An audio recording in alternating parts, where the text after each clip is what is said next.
Welcome to my channel, where mysteries unfold, strange tales come to life, and the unexplained takes center stage.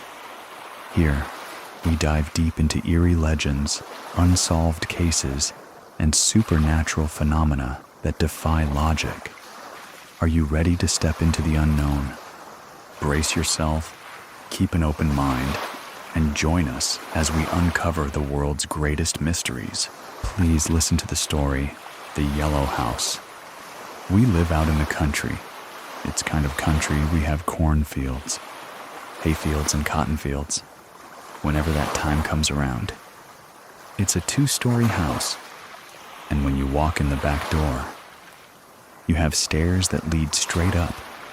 It's our rooms on the top, and the restroom is right by the stairway. If you walk straight, my room is right there to the left. I was asleep. It was 2:30 in the morning, somewhere around that time. I had got up to go to the restroom.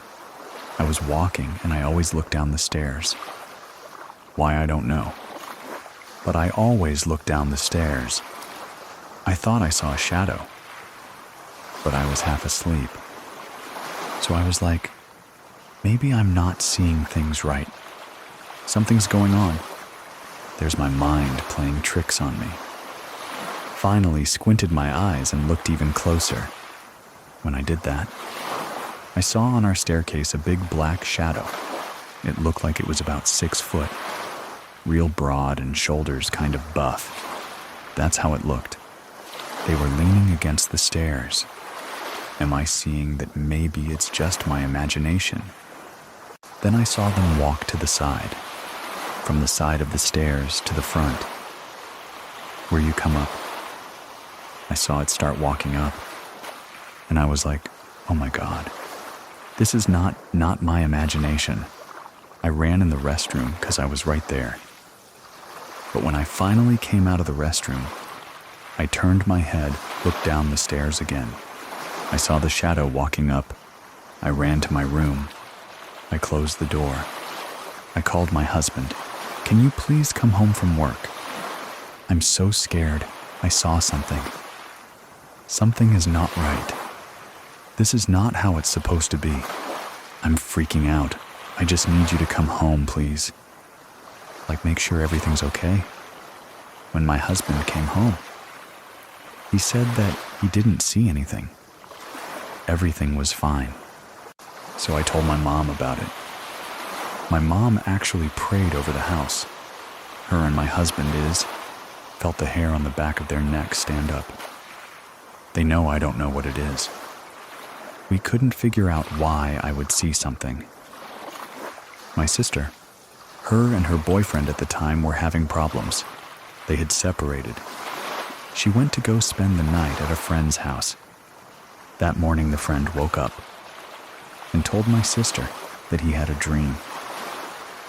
He saw this big black shadow. He described the shadow to me, and it was the exact same way. I saw the shadow here at my mom's house, coming up the stairs. How can I see the shadow? And then you see that same shadow. My sister and her ex-boyfriend at the time, they worked everything out. They were together. My sister said that she had woke up. She saw a shadow on the wall. The way she described it was the same shadow that I saw. The same shadow that her friend has saw in his dream. The only person who saw it more than once was my sister.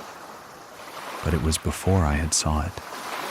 She had always thought that she was just seeing things.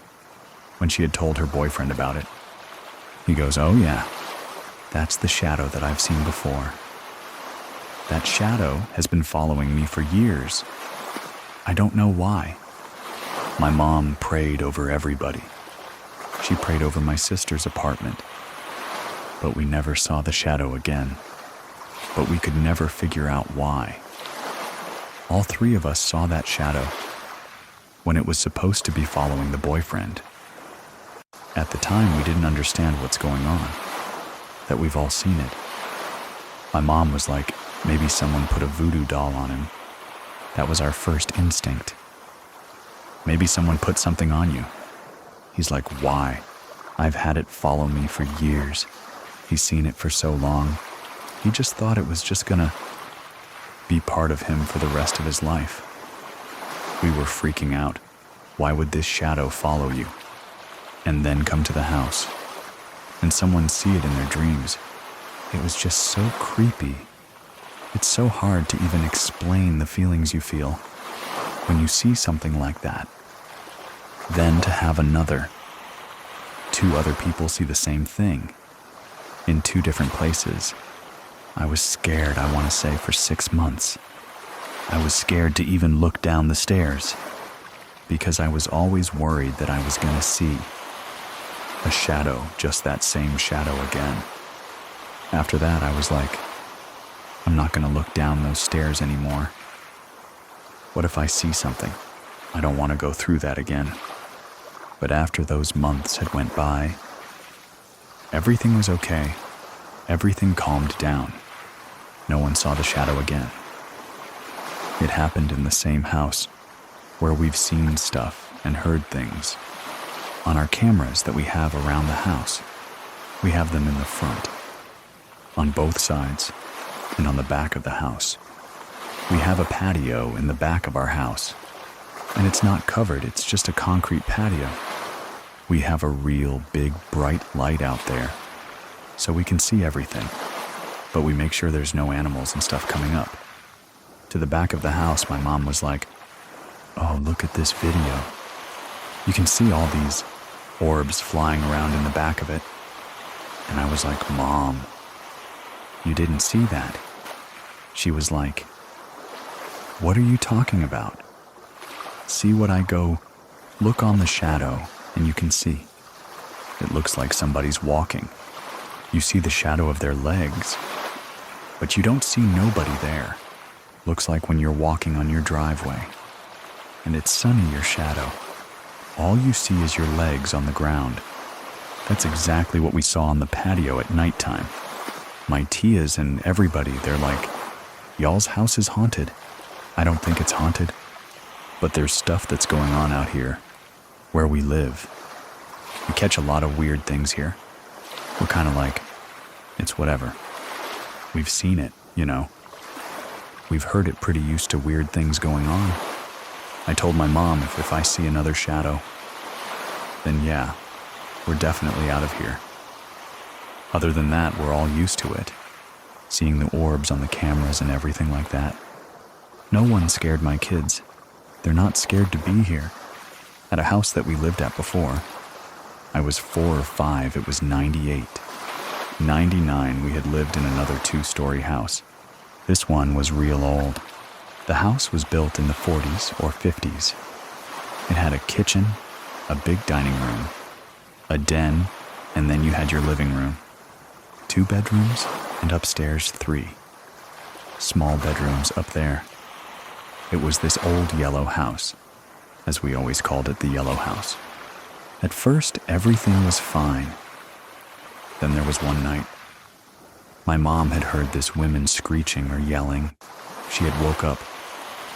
My daddy was like, oh, it's just a bottle outside. The wind's probably blowing on it. Just go to bed, it'll be okay. My mom went back to sleep. Some time had went by, my daddy was at work. He worked nights, and it was me. My mom and my sister, we were all laying in bed. I was asleep, and my mom's heard the loud screeching noise again. And she turned to my sister and was like, did you hear that? She goes, yeah, I heard it. She heard it again. But this time it was louder and even uglier than before. She grabbed me and ran out of the house, got her keys, and they went to my grandparents' house. They knocked on the door, and my grandma was like, Mia, what's going on? She goes, we heard something, Mom.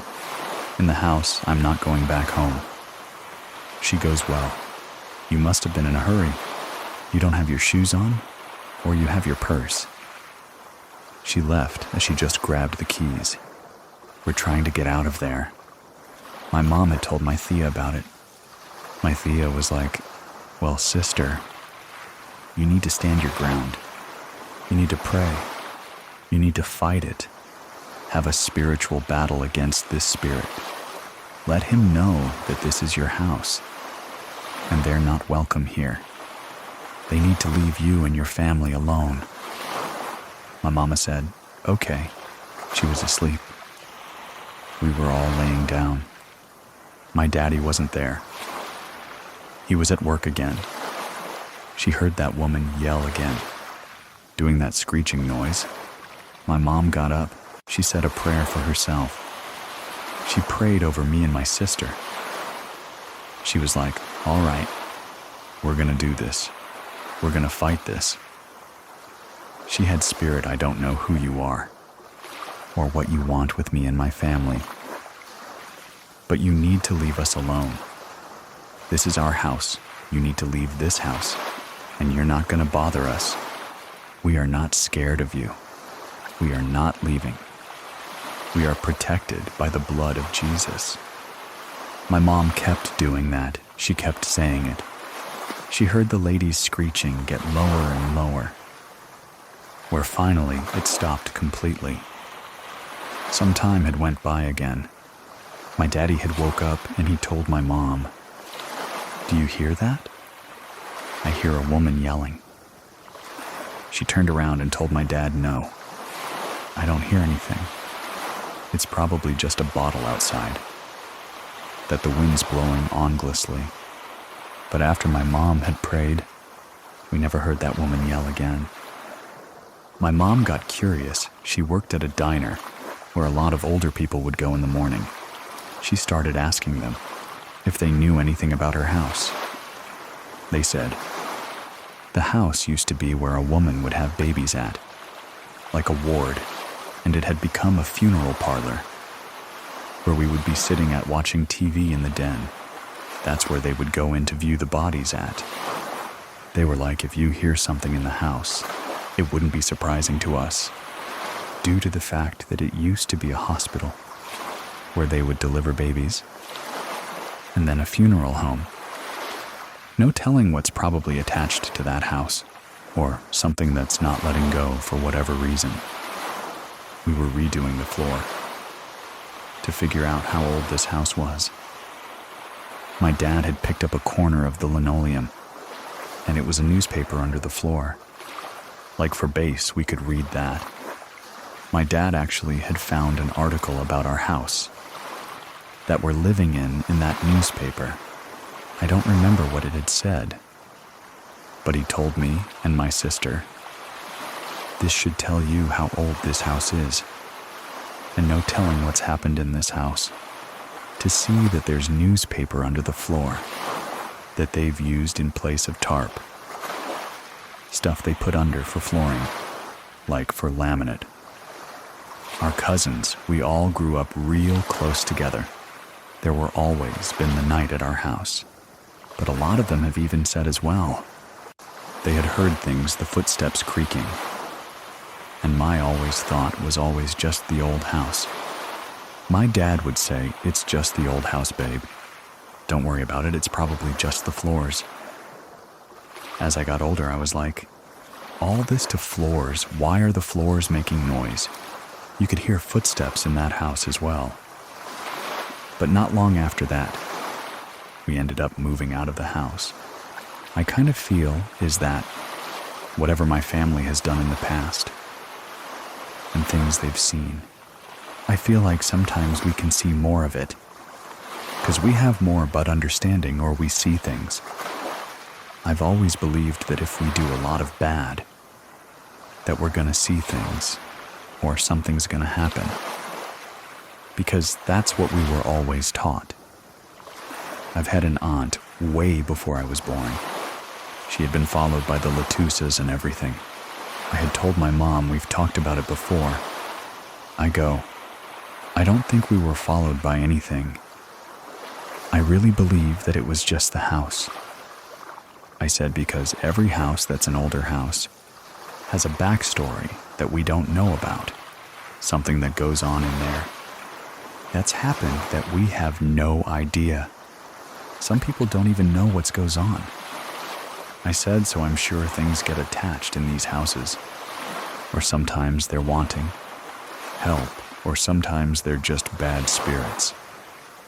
And we're there, and they think that we're just bothering them. That's what happened with my grandpa and 2 of his cousins, where he had said that. 'Cause we were always told, like, see an owl. You don't cuss at it, like you leave it alone. You just keep walking, because you cuss at it, or you say anything, like they're gonna come and attack you. So anytime I see an owl, I'm just like, yeah, no, we're just gonna keep going.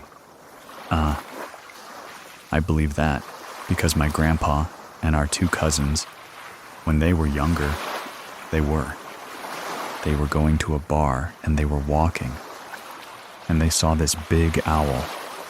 My grandpa was like, man, that's a lechucha, like passerella. Like, don't mess with it. His cousins started cussing at it in Spanish. They're like, well, you can stay out here and mess with it. We're gonna go inside. They went inside, and when they came back, his cousin was speed up. It looked like he had got into a fight. His shirt was tore up, and they asked him what happened. What was going on? We weren't even gone that long. He had said he had kept cussing at the lacusa, and it came flying towards him, and picked him up from his shirt, and was dropping him. After that, I was like, oh yeah, they're definitely real. I see an owl, I'm never cussing at it. I'm just gonna keep walking, act like I don't see it. Everything will be okay. As I reviewed many of the stories we did this year, there was one recurring entity that kept popping up. Shadow figures. What are they? Let me know your thoughts. Thank you very much for listening. See you soon. See you soon. Please listen to the story Chased by Spirits, my family's paranormal encounter. I grew up in this really tiny, tiny town called Cleveland, Utah. The house was known as the very first post office in this really small town when Utah was founded. It was so old that when we did some renovations on the house, we would cut into it and see that it was logs on the inside. That's how old it was. It was an old log post office. My mom and dad decided to create a bedroom in the attic space upstairs. They cut a hole in the ceiling and built these really rickety, steep kind of stairs that went up into this little attic space. The top right corner of the room would be where the stairs would come up. Right at the top of those stairs, in the bottom right corner, was my bed, up against the wall. Right in that corner, right there across the room. In the bottom left corner would be my sister's bed, and then in the top left corner was my brother's bed. I used to see this really dark shadow every night. I would wake up in the middle of the night. Somebody was in the room with me, watching me. I would open my eyes, and there would be this dark shadow standing over by my brother's bed. Staring down at him, it was the shape of a man, but it was just a really dark shadow that would stand there. It would move from my brother's bed, and it would just float across the room, standing over the top of my sister's bed, watching her. If I felt myself waking up, I would keep my eyes closed and wait for my brother to move, or wait for my sister to move, and then I would open my eyes. Then he would be standing right by me, staring down at me, watching me sleep. I was so scared I would take all of my stuffed animals, put them all the way around me, and then I'd take the biggest stuffed animal that I had, and I'd put it right over the top of me and tuck it in to make it look like. The stuffed animal is the one sleeping in the bed. I think around in my teenage years, we moved out of that house, and I didn't have any other experiences growing up. until later in life when I met my husband. We had all of our kids at that time, and he was stationed in the Air Force, and he got deployed to Iraq, Afghanistan. He got deployed to Korea for a year. One of the funny things about me and my husband, we were really into the TV show Ghost Hunters. There was this one episode where they went to the Stanley Hotel. It's the actual hotel that Stephen King himself was staying in when he had those experiences. That scared him so much that he wrote the book, The Shining. This hotel is over 100 years old in Estes Park, Colorado. It's gorgeous. On this episode, they decide that they're going to split up into these separate rooms in the hotel that are known for the most paranormal activity. In the hotel, one of them is on the 4th floor, room 412. Back to me and my husband.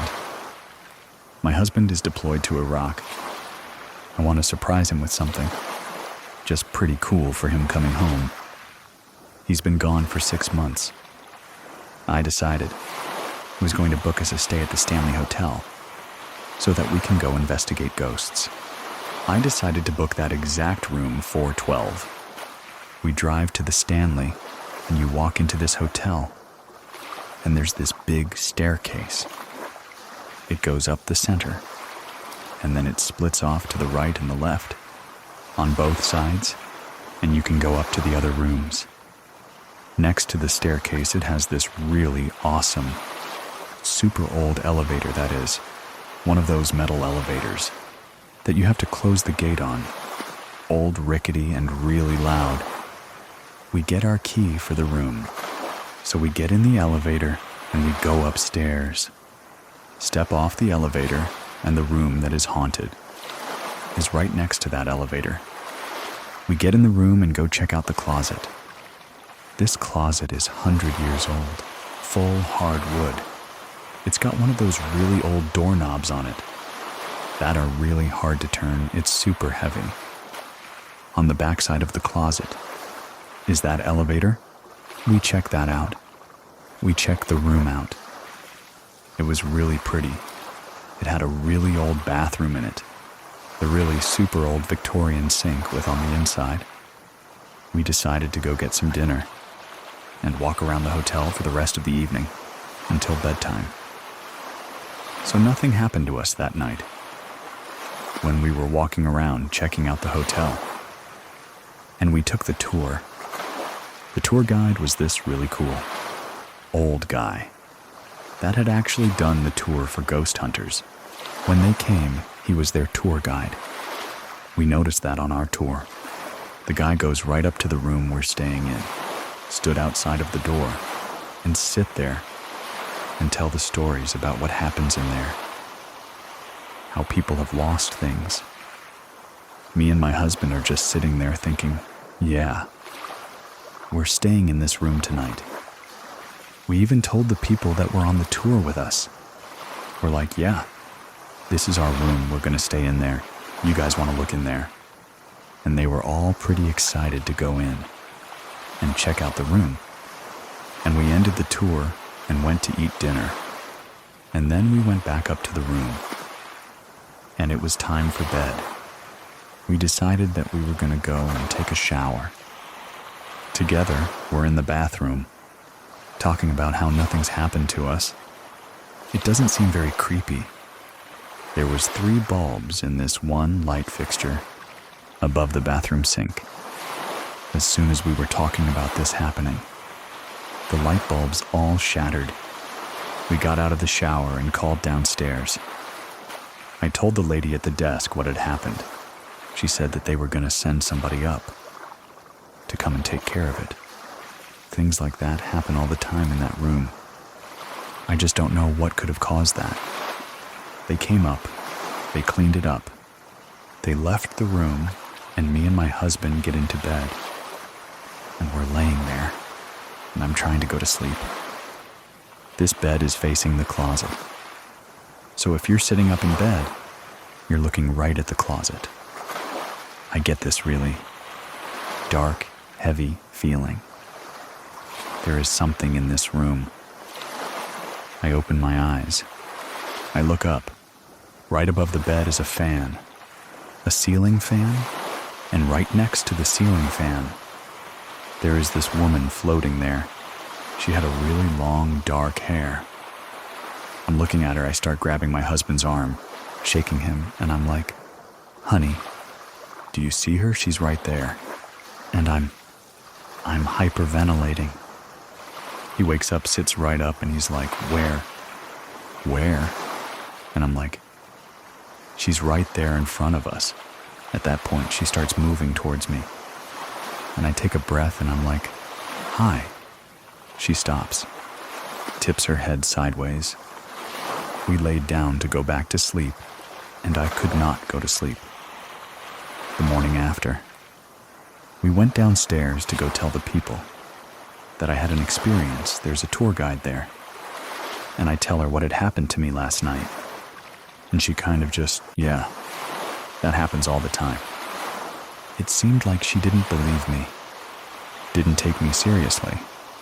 We decided we were going to go look around the town and check out the hotel more. It's pretty big. It's got a few outbuildings too.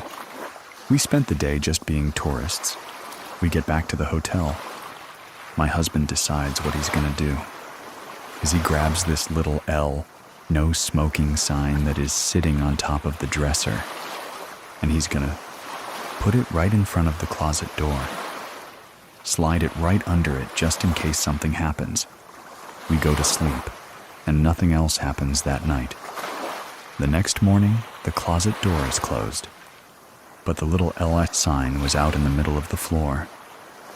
I'm feeling really uneasy about staying in this hotel and room because we had one more night there. I call my mom. I'm bawling. I don't want to stay here. And my husband's being a sweetheart, sitting there telling me it's going to be okay. We just got one more night. Let's just stay here. And I said, "Okay, we'll just stay because it was paid for that night." Actually, nothing happened to us. We just woke up and left to go back home. I would absolutely stay at the Stanley Hotel again. The hotel was beautiful. The food was amazing. From their little old-fashioned restaurant. And the rooms were really comfortable. Really scary, but really comfortable. I would not stay on the 4th floor again. Not at all, not in any of the rooms on the 4th floor. Forget it. Throughout our marriage, we have had quite a few paranormal, inexplicable things that have happened. After we went and stayed at the Stanley Hotel, we had moved out of the house that we were staying. At the time, we moved on to base housing at Hill Air Force Base. Cabinet doors would open and close. You would hear whispers or voices throughout the house.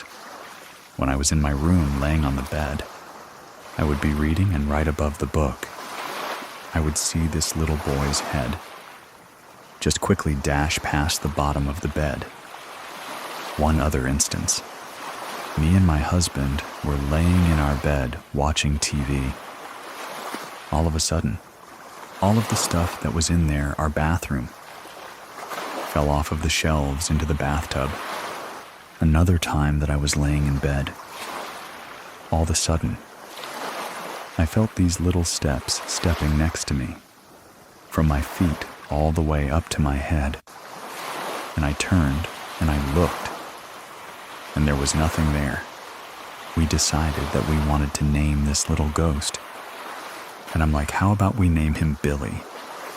At that exact same time, my husband said that in his head popped the name Billy. After this house, we had moved off a base.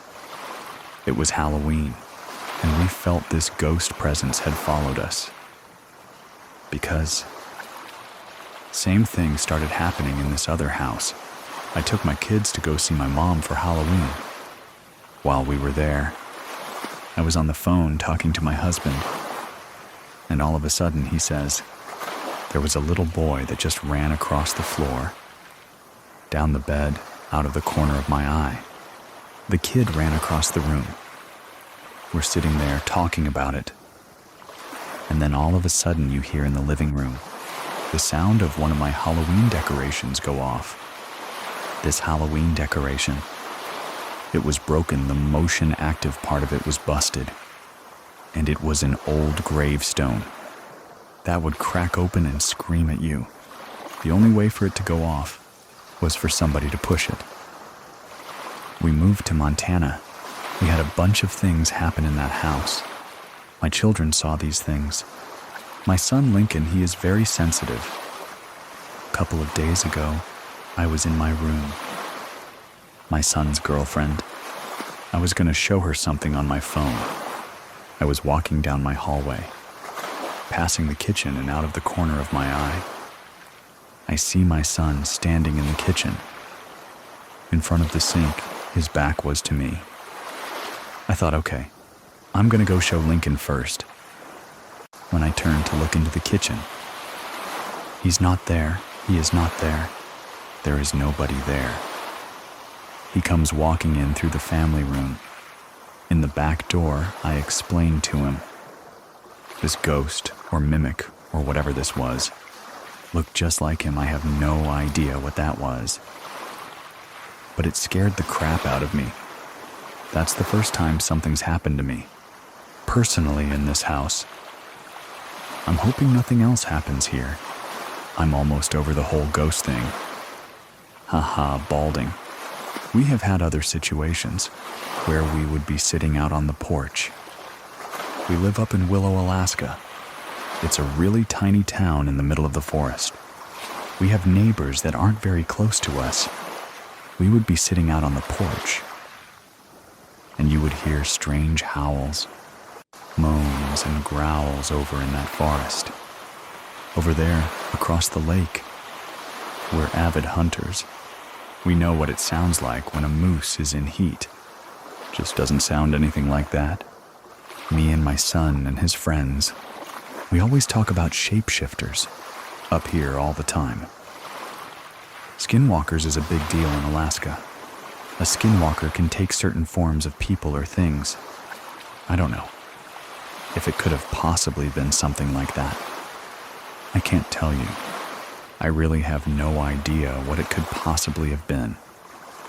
I don't know if it's the places that we've lived in, or if it's because my side of the family, you know, is so sensitive to ghosts, or if it's Lincoln himself. If he attracts these things coming to us everywhere that we've been, in all of the houses that we've lived in, I haven't really been very scared, even though we've had these experiences happen to us. Every time I'm thinking that we're in a new place, it's going to be great. There's nothing going to happen. Then something happens. You can share your story with us over at True Scary Story.com and to listen without ads and support the show at the same time. Visit scaryplus.com. If you're following the show, I'll talk to you next week. Thank you very much for listening. Keep it scary, everyone. See you soon. Everyone, see you soon. Everyone, please listen to the story Chased by Spirits, my family's paranormal encounter. I grew up in this really tiny town called Cleveland, Utah. The house was known as the very first post office in this really small town when Utah was founded. It was so old that when we did some renovations on the house, we would cut into it and see that it was logs on the inside. That's how old it was. It was an old log post office. My mom and dad decided to create a bedroom in the attic space upstairs. They cut a hole in the ceiling and built these really rickety, steep kind of stairs that went up into this little attic space. The top right corner of the room would be where the stairs would come up, right at the top of those stairs. In the bottom right corner was my bed, up against the wall, right in that corner, right there across the room. In the bottom left corner would be my sister's bed, and then in the top left corner was my brother's bed. I used to see this really dark shadow every night. I would wake up in the middle of the night Somebody was in the room with me watching me. I would open my eyes, and there would be this dark shadow standing over by my brother's bed. Staring down at him, it was the shape of a man, but it was just a really dark shadow. That would stand there. It would move from my brother's bed, and it would just float across the room, standing over the top of my sister's bed watching her. If I felt myself waking up, I would keep my eyes closed and wait for my brother to move, or wait for my sister to move, and then I would open my eyes. Then he would be standing right by me, staring down at me, watching me sleep. I was so scared I would take all of my stuffed animals, put them all the way around me, and then I'd take the biggest stuffed animal that I had, and I'd put it right over the top of me and tuck it in to make it look like. The stuffed animal is the one sleeping in the bed. I think around in my teenage years, we moved out of that house, and I didn't have any other experiences growing up until later in life when I met my husband. We had all of our kids at that time, and he was stationed in the Air Force, and he got deployed to Iraq, Afghanistan. He got deployed to Korea for a year. One of the funny things about me and my husband, we were really into the TV show Ghost Hunters. There was this one episode where they went to the Stanley Hotel. It's the actual hotel that Stephen King himself was staying in when he had those experiences. That scared him so much that he wrote the book, The Shining. This hotel is over 100 years old in Estes Park, Colorado. It's gorgeous. On this episode, they decide that they're going to split up into these separate rooms in the hotel that are known for the most paranormal activity. In the hotel, one of them is on the 4th floor, room 412. Back to me and my husband. My husband is deployed to Iraq. I want to surprise him with something. Just pretty cool for him coming home. He's been gone for 6 months. I decided I was going to book us a stay at the Stanley Hotel so that we can go investigate ghosts. I decided to book that exact room 412. We drive to the Stanley and we walk into this hotel, and there's this big staircase. It goes up the center, and then it splits off to the right and the left on both sides, and you can go up to the other rooms. Next to the staircase, it has this really awesome, super old elevator, that is, one of those metal elevators that you have to close the gate on. Old, rickety, and really loud. We get our key for the room, so we get in the elevator and we go upstairs. Step off the elevator, and the room that is haunted is right next to that elevator. We get in the room and go check out the closet. This closet is 100 years old, full hard wood. It's got one of those really old doorknobs on it that are really hard to turn. It's super heavy. On the back side of the closet is that elevator. We check that out. We check the room out. It was really pretty. It had a really old bathroom in it, the really super old Victorian sink with on the inside. We decided to go get some dinner and walk around the hotel for the rest of the evening until bedtime. So nothing happened to us that night. When we were walking around checking out the hotel, and we took the tour, the tour guide was this really cool old guy that had actually done the tour for ghost hunters. When they came, he was their tour guide. We noticed that on our tour. The guy goes right up to the room we're staying in, stood outside of the door, and sit there and tell the stories about what happens in there, how people have lost things. Me and my husband are just sitting there thinking, yeah, we're staying in this room tonight. We even told the people that were on the tour with us. We're like, yeah, this is our room. We're going to stay in there. You guys want to look in there? and they were all pretty excited to go in and check out the room. And we ended the tour and went to eat dinner. And then we went back up to the room. And it was time for bed. We decided that we were going to go and take a shower. Together, we're in the bathroom, talking about how nothing's happened to us. It doesn't seem very creepy. There was 3 bulbs in this one light fixture above the bathroom sink. As soon as we were talking about this happening, the light bulbs all shattered. We got out of the shower and called downstairs. I told the lady at the desk what had happened. She said that they were going to send somebody up to come and take care of it. Things like that happen all the time in that room. I just don't know what could have caused that. They came up, they cleaned it up, they left the room, and me and my husband get into bed. And we're laying there, and I'm trying to go to sleep. This bed is facing the closet. So if you're sitting up in bed, you're looking right at the closet.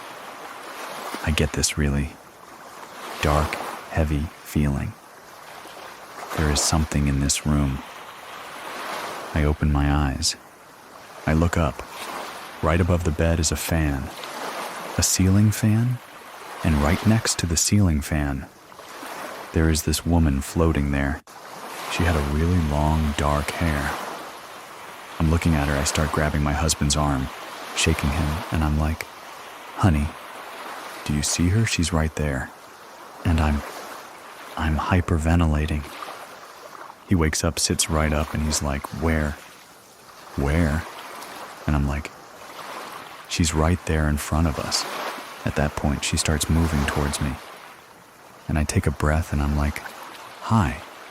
She stops, tips her head sideways. We laid down to go back to sleep, and I could not go to sleep. The morning after, we went downstairs to go tell the people that I had an experience. There's a tour guide there. And I tell her what had happened to me last night. And she kind of just, "Yeah, that happens all the time." It seemed like she didn't believe me, didn't take me seriously. We decided we were going to go look around the town and check out the hotel more. It's pretty big. It's got a few outbuildings too. We spent the day just being tourists. We get back to the hotel. My husband decides what he's going to do. He grabs this little L, no smoking sign that is sitting on top of the dresser, and he's going to put it right in front of the closet door. Slide it right under it just in case something happens. We go to sleep, and nothing else happens that night.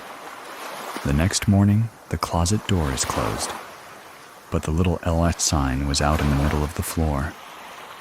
I'm feeling really uneasy about staying in this hotel and room because we had one more night there. I call my mom. I'm bawling. I don't want to stay here. And my husband's being a sweetheart, sitting there telling me it's going to be okay. We just got one more night. Let's just stay here. And I said, "Okay, we'll just stay because it was paid for that night." Actually, nothing happened to us. We just woke up and left to go back home. I would absolutely stay at the Stanley Hotel again. The hotel was beautiful. The food was amazing. From their little old-fashioned restaurant. And the rooms were really comfortable. Really scary, but really comfortable. I would not stay on the 4th floor again. Not at all, not in any of the rooms on the 4th floor. Forget it. Throughout our marriage, we have had quite a few paranormal, inexplicable things that have happened. After we went and stayed at the Stanley Hotel, we had moved out of the house that we were staying.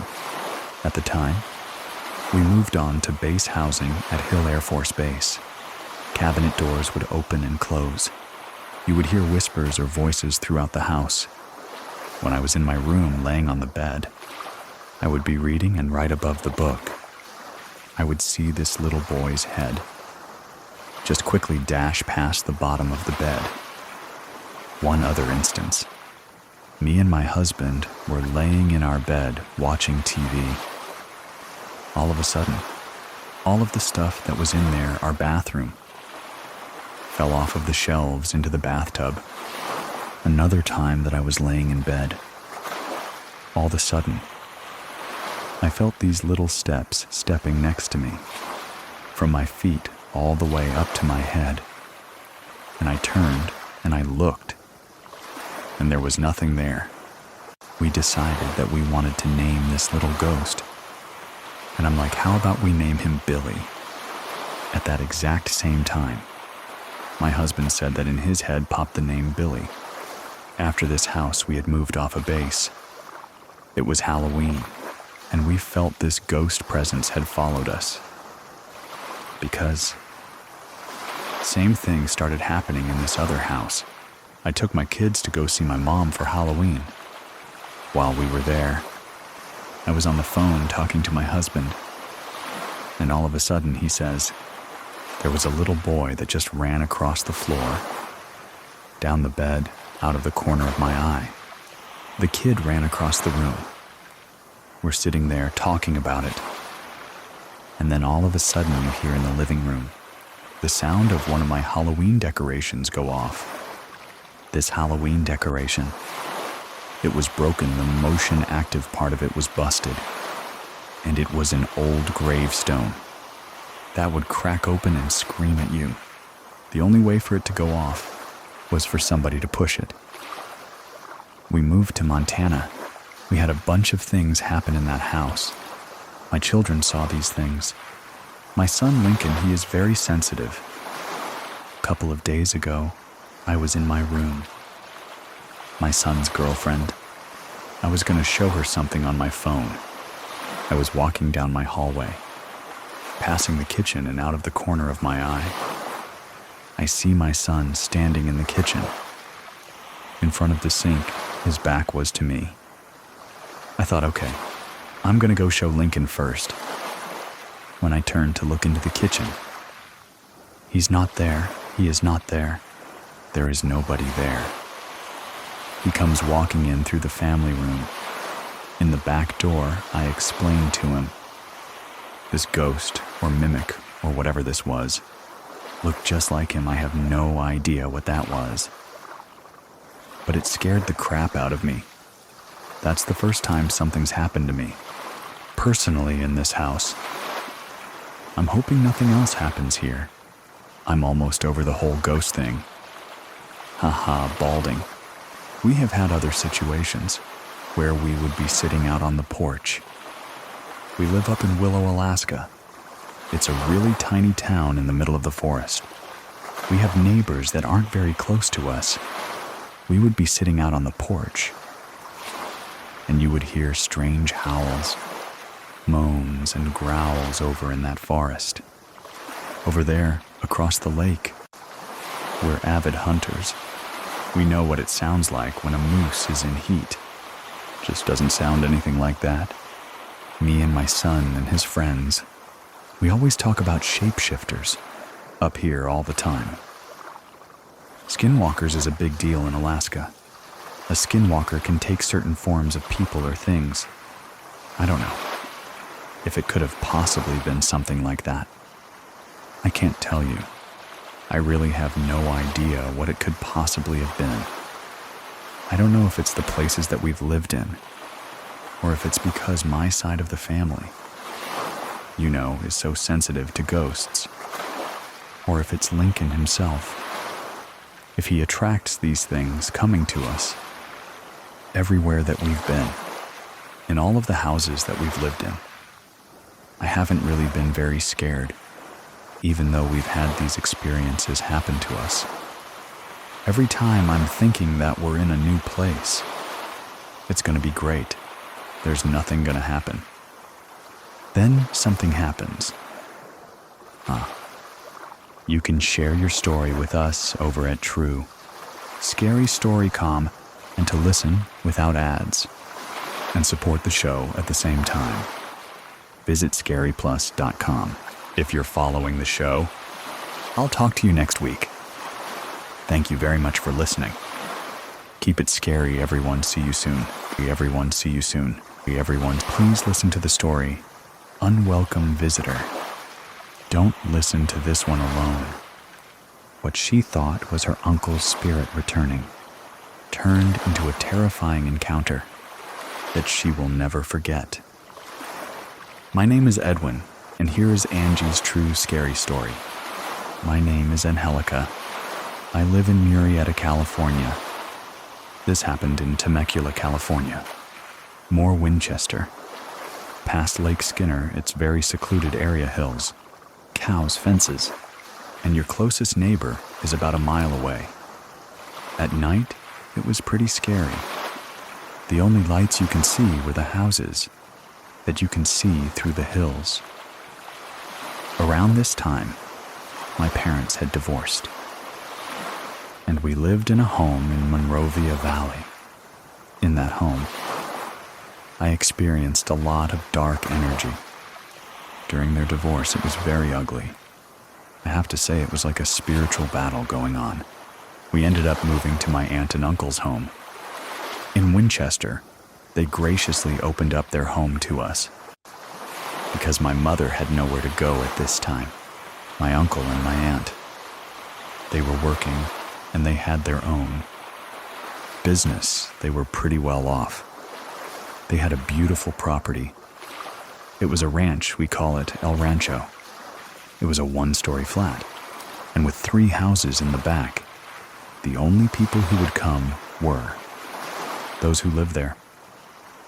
Around 1995, I was 13 or 14 years old. My uncle passed away. It was very unexpected. He had gotten into a car accident.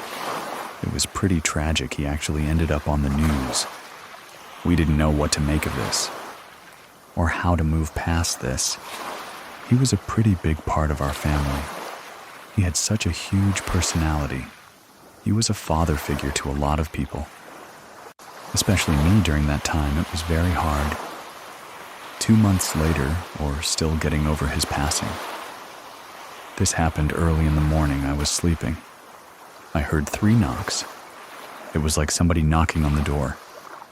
It wasn't fast, it was like a normal knock. The first one was like knock.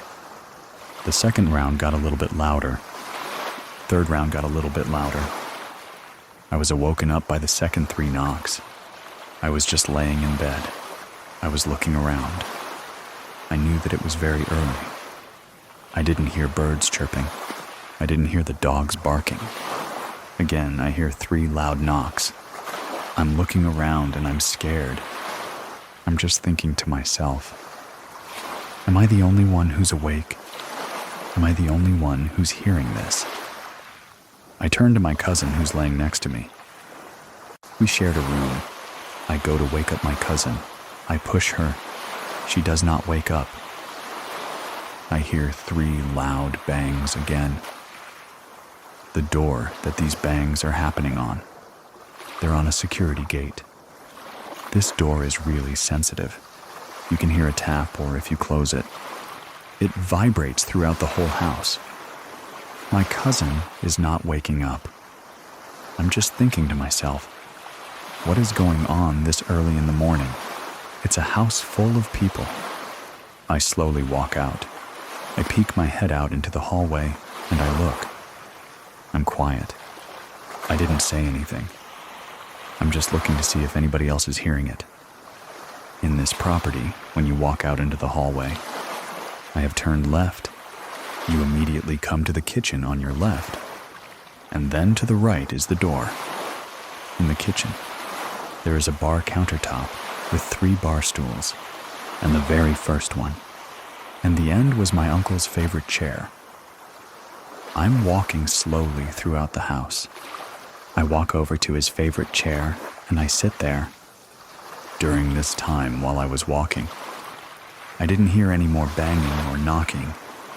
I was like, okay, I'll just sit here and wait. I don't know what that was about, but I'm the only one awake so far. I sit down and I look around, confused, but also waiting for something. Then again, I heard 3 loud bangs, and this time they were so loud it was like gunshots. I jumped out of the chair. I was terrified. I ran over to the door. I opened it, and I opened the security gate. There was nobody there. My uncle's favorite dog was outside. He was just walking towards me. And then he turned his head. He must have seen something. I'm guessing it was my uncle. He jumped up and he was extremely happy to see somebody. That wasn't there, I had no idea. Nobody that I can see was there. He was jumping up and down, wagging his tail. And this is a very lazy dog, he does. Doesn't really give attention. Unless it's somebody very specific. I was just very focused on that. It was hard for me to process everything that was going on. My uncle, who was staying with us, ended up opening the window after this had transpired. And he goes, "Do you see that?" I go, "Yeah, I see that." He's just dumbfounded. He's just looking at me with his mouth open.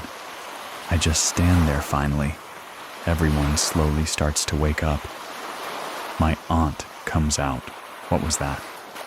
Or what's going on, my cousin, who previously I tried shaking awake. She comes over to the kitchen.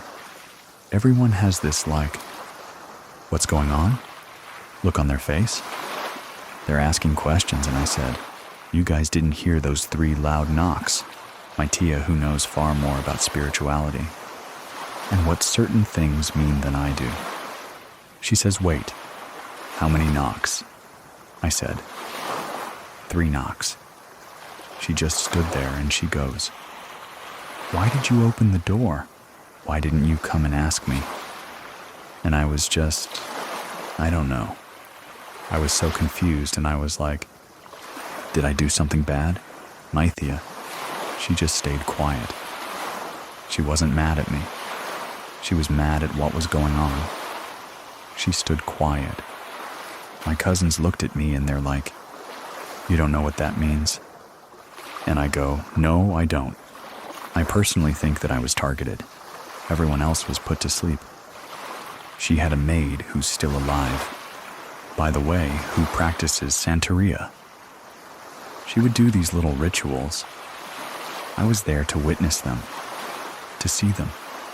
So after this event transpired that night, she was called by my aunt to come back because she was visiting family, either in Mexico or in Los Angeles. She explained to her what happened and what's going on. "You need to come. You need to cleanse the home. You need to do something because I know something's off." My aunt was like, I knew something was going to happen because she was gone. I don't know the background and what was going on, but I knew that they would do veneration spells or ask Mythia's maid to conjure in spirits or get consultations through people that they trusted in the spirit world. Now I know some people, or those that are listening, may feel like that's not possible. But it truly is. There are people out there who can invite spirits into them. She was that person. She was the one that was cleaning, and she was organizing. And then all of a sudden, she would faint. And then it would be somebody completely different. She was just only Spanish speaking, and she would start talking perfect English, like in a deep voice, like a man's voice. I would just yell, "Tia Blanquita fainted again." She knew exactly what that meant, though I was a little scared of her. My aunt and uncle spoke to her in Spanish. Whenever she would say something, my cousins would have to translate. It was in perfect English. That really threw me off. I was scared. That was the very first time I had ever seen anything like that. I had never experienced seeing any sort of ability to that degree before. Like I've heard of maybe a witch or something and stuff like that for Halloween. But I just never understood the gravity or the level of abilities that some people may have. I'm here at the house and I'm scared because I have no idea what's going to happen. All I know is that I would hear cabinets open and close. My cousins were afraid to go. use the restroom by themselves. The tension in the air, and what everyone was feeling was just scared. My aunt was upset, but she told me, "You might have let in a demon." She goes, "You've never heard about not opening doors, especially when doors are being knocked. And there's nobody there, somebody's knocking. And of course, we're in the middle of nowhere." I thought it was maybe family or something.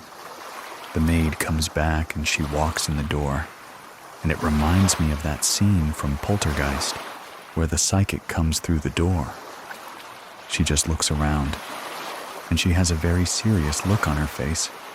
She asks my aunt what she's been experiencing. And just to go back a little bit, it took her like 5 days to get back from where she was at, because she was visiting family. So she wanted to spend her time. How do we fix what's happened? Because I don't want to live in fear anymore. She goes, "I can't even go into my bedroom because I feel like somebody's watching me. Couldn't take a shower alone. I had to ask my cousin to come to the restroom with me, to sit down, because I was so scared." Everyone had that same feeling. So the maid she has, I guess one of her spirits that she communicates, that comes through her to my aunt, ends up coming to her like an hour within who she's at in the house, from when I was told she's a nun. She's a nun who had passed away, maybe in a different century. She basically says somebody sent something to you. I guess my aunt and uncle had a lot of people that were jealous of them, of their success, that also practiced or dabbled in maybe some black magic. They waited for whatever low vibrational or dark entity to be sent to her home. Of course, me being the vulnerable one, I was the one who opened the door. And I don't live with guilt. It was just more of not knowing. Maybe a little bit of ignorance. No one ever talks about that. No one ever told me. Later on that night, the maid. She's cleaning, she's working, and she faints. It's my uncle. He starts speaking through her. You have to know that. Whenever a spirit enters someone's body, that person takes on their mannerisms. That person takes on their whole personality. That's who they are, how they walk, how they speak. Even her face changed. Everyone had their mouth covered and was crying. He said he didn't want to die. He came back, but he brought something with him. If you can travel, or if you can maybe hitchhike, or if spirits make deals, and I don't know, I always try to rationalize, thinking, why would he do this? Or is there something that might have followed him? Then again, knowing that somebody else sent it, that ended up making sense. The maid was walking around just like him, opened the fridge, started drinking the way that he drank. My uncle, he was a drinker. He enjoyed his alcohol. He started to drink. Or she started to drink. The maid started to talk to my aunt. He was just saying how sorry he was. And in mid-sentence, that's when she fainted. Once the maid ends up fainting, she's exhausted. She cannot do anything. She needs to rest, because it's so much energy that's being used. So she rests. The next day, she performs this ritual with a huge pan on the floor. She puts all these herbs in the middle. I had no idea what was going on. I just know that I was a part of it. It was just so interesting to see her gather up all these ingredients, and they were just flowers and herbs and different types of roses. I'm thinking to myself, oh, okay. I had a million questions. I'm like, am I going to get hurt, or what's going to happen? Everybody else pretty much knew. What she was doing was for the betterment. Me being newer and not being exposed to this at all. I was a little scared, but my cousin talked me down. This is so we can help move him out, help move him on where he needs to go. I said, okay, if that's what it's for, I'm all in. She puts balm or incense into the pan, and there's a good smoke going. She starts singing these prayers, these words, and she's praying. Each of us had to walk over the pan, but in a cross. We walk up, walk back, and then go to the other side. So then it was like, you would make the sign of the cross. Each of us had to do that. After that was done, she had to go through each room, everywhere in the house, and do her thing. I didn't follow her, even though I wanted to, because I was so interested in what she was doing. I just stood back. After that, she says, okay, give it time. Probably within an hour, the house felt so beautiful. Everything was lifted. Everything felt back to normal. Even though he had passed away, it didn't feel like anybody was there staring at me. The house didn't feel heavy anymore. I wasn't living in fear. We didn't hear things throughout the house. I was happy in that sense. But I was just sad because I let whatever was in. Even now, I have the conversation with my kids. If you ever hear knocks, if you ever hear anything at the door, you always look. You just don't ever automatically open the door. My kids always ask me why. Because sometimes there's things out there that are not good. That will come to your door and knock. Sometimes you won't see anybody. You might hear a voice, because that's happened before to my aunt. She's told me that something comes knocking on her door, and she's heard a voice, and there's nobody there. I just tell them always look, especially knocks in 3.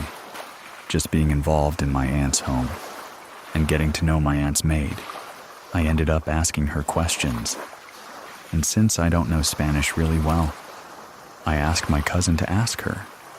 She ended up telling me that when she lived in her country, she was a teenager, she was told that she's a schizophrenic because she would hear voices.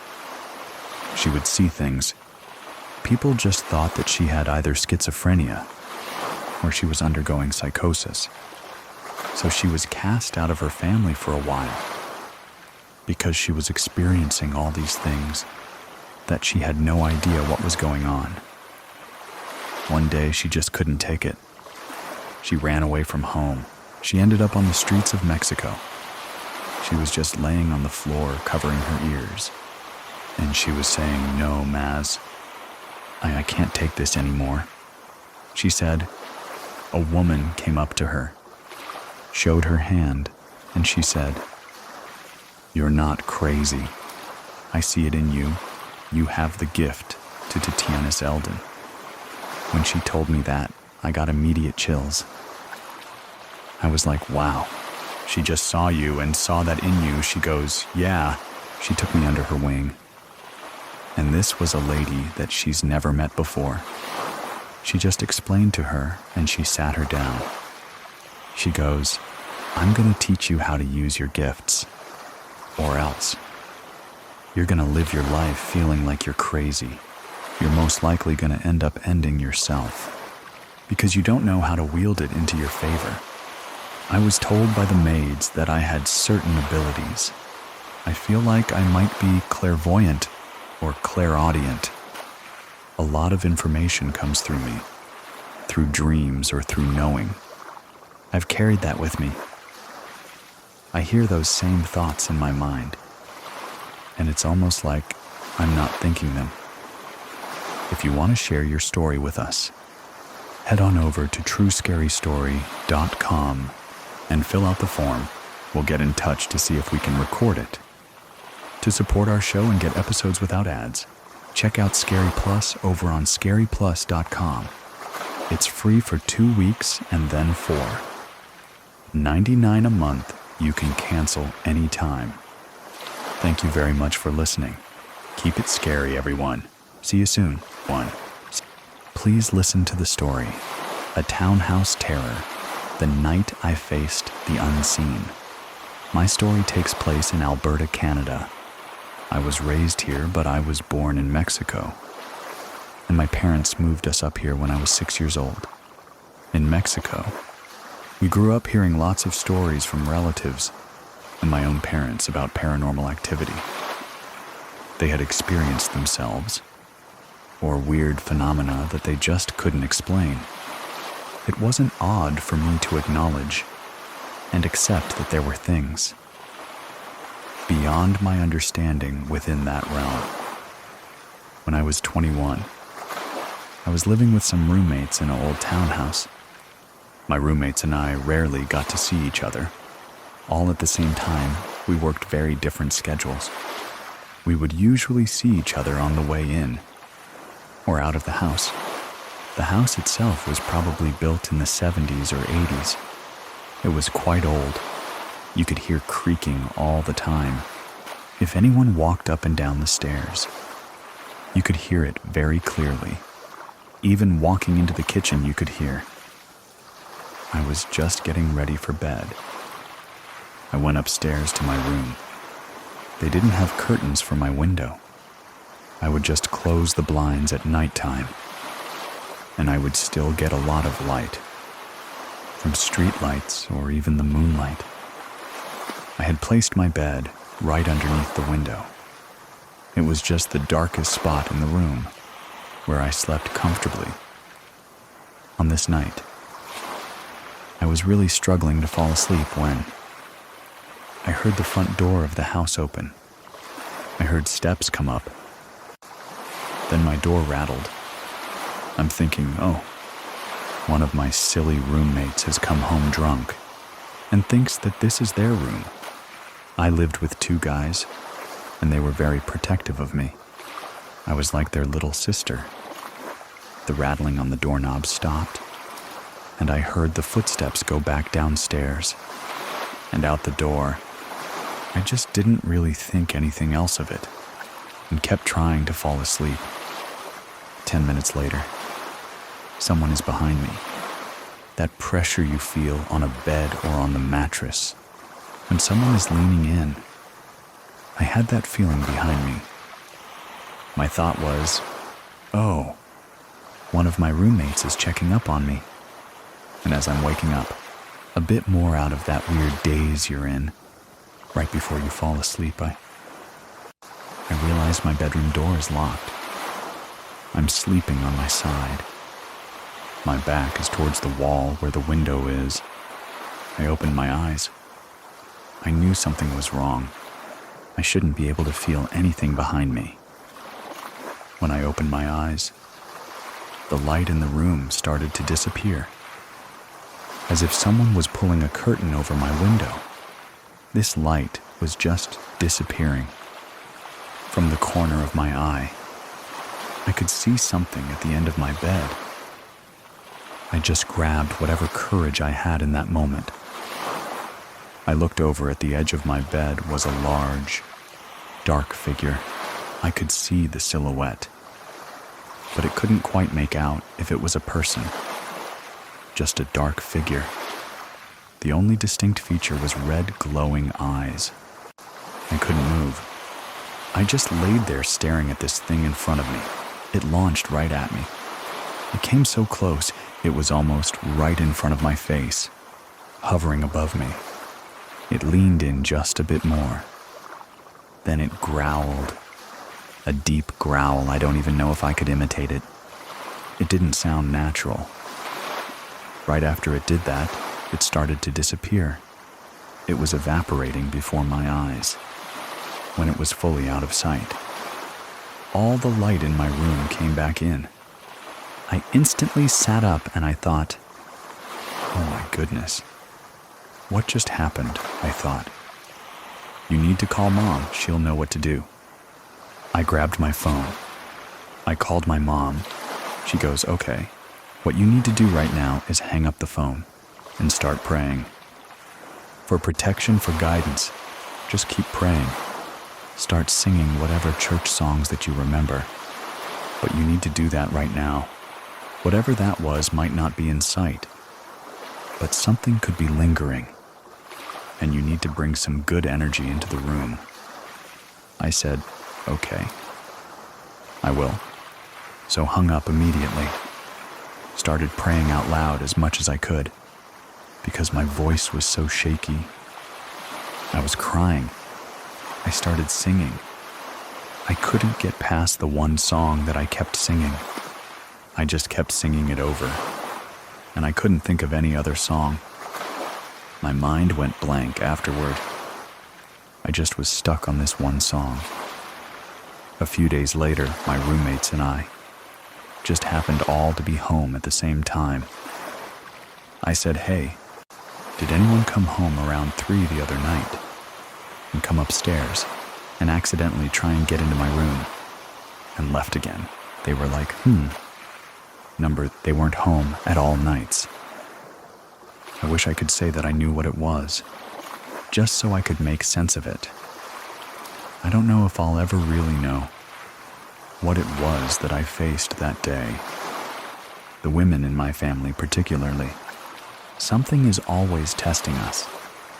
So maybe this was my moment where evil forces or entities were testing me to see if I would show fear or if I would face it. Like my mom has faced a lot of things. She has seen dark figures, big wolves. My aunt has also seen spirits. My grandma, my cousins. We've all seen or dreamt or felt something, and I'm glad. That was a lesson my mom instilled in us. Was you don't show fear. Don't let them see that face of fear. It doesn't matter even if you are scared. You cannot show them fear because that's how they win. Something else did come to mind that I wanted to share because it's so common for, like, our family to talk about this stuff. We grew up being really close friends to a family that lives on a reserve near us. The husband is a chief. The wife is an elder. They're well respected in their community. They're the ones who taught me how to do blessings on myself with sage, and how to bless my home, and how to protect myself from energies with the teachings of the indigenous, which I profoundly respect. Their teachings mean a lot to me, and learning all that has really made a difference for me, even if you don't really know how to do it. The way they are trying to show you, you still have full power within yourself to cast things away or request that the good energies and the healing spirits, good spirits, bring light into your life. People think that they're completely helpless without these extra instruments, but we have all the power. We're the ones with flesh and bone. Like these are just spirits and entities trying to get their way with us, however they can. But we're the ones with the real control. I've embraced that part of my life. And I have no problem with calling myself a bruja. In my own way, I am. My grandma and great-grandmother on my father's side considered themselves white witches. My great-grandma was on her deathbed. She was so scared she kept saying, "They're coming for me. I don't want to die. They're coming for me." She asked the grandkids to go get my dad. My dad was the only one who was religious. She said, "Go get Alejandro. I need him to come give me a blessing, 'cause I'm so scared." She hated religion, but she was so scared on her deathbed that she called for my dad to come bless her. She says she's a white witch, but who knows what she dabbled in. You shouldn't be that scared when you're dying. She was doing other stuff for sure. Sometimes we go into this gray area, but convince ourselves that we're still in the white. I remember my dad telling us that his grandma would practice. White magic people would come for her for like healings, love spells and stuff. Love spells is not white magic. You're interfering with people's will. That's not white. That's not pure. Life is a delicate balance, and when you start messing with certain things, go out of balance. And I feel like that's when things go sideways, and people end up with illnesses or money troubles, and it's not even always by their own hand. Someone they have like Rugeria put on them. So there's just an imbalance in energy, and that's when things go wrong. White witches, those with knowledge and power to help others with supernatural means, may not always be who they say they are. Do you have any experiences with brujos? Brujas or white witches? Black magic. How'd it go? Tell me about it. You can find my contact info and ways to join our community by using the links in the description of this episode. And if you want to listen without ads while supporting the show, you can try out Scary Plus if you have a story that you want to share with all of us. Visit truescarystory.com. Thank you very much for listening. Keep it scary, everyone. See you soon. Please listen to the story Chased by Spirits, my family's paranormal encounter. I grew up in this really tiny town called Cleveland, Utah. The house was known as the very first post office in this really small town when Utah was founded. It was so old that when we did some renovations on the house, we would cut into it and see that it was logs on the inside.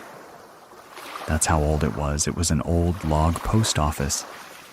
My mom and dad decided to create a bedroom in the attic space upstairs. They cut a hole in the ceiling and built these really rickety, steep kind of stairs that went up into this little attic space. The top right corner of the room would be where the stairs would come up.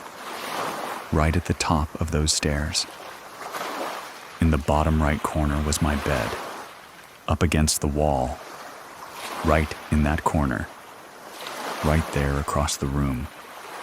In the bottom left corner would be my sister's bed, and then in the top left corner was my brother's bed. I used to see this really dark shadow every night. I would wake up in the middle of the night. Somebody was in the room with me, watching me.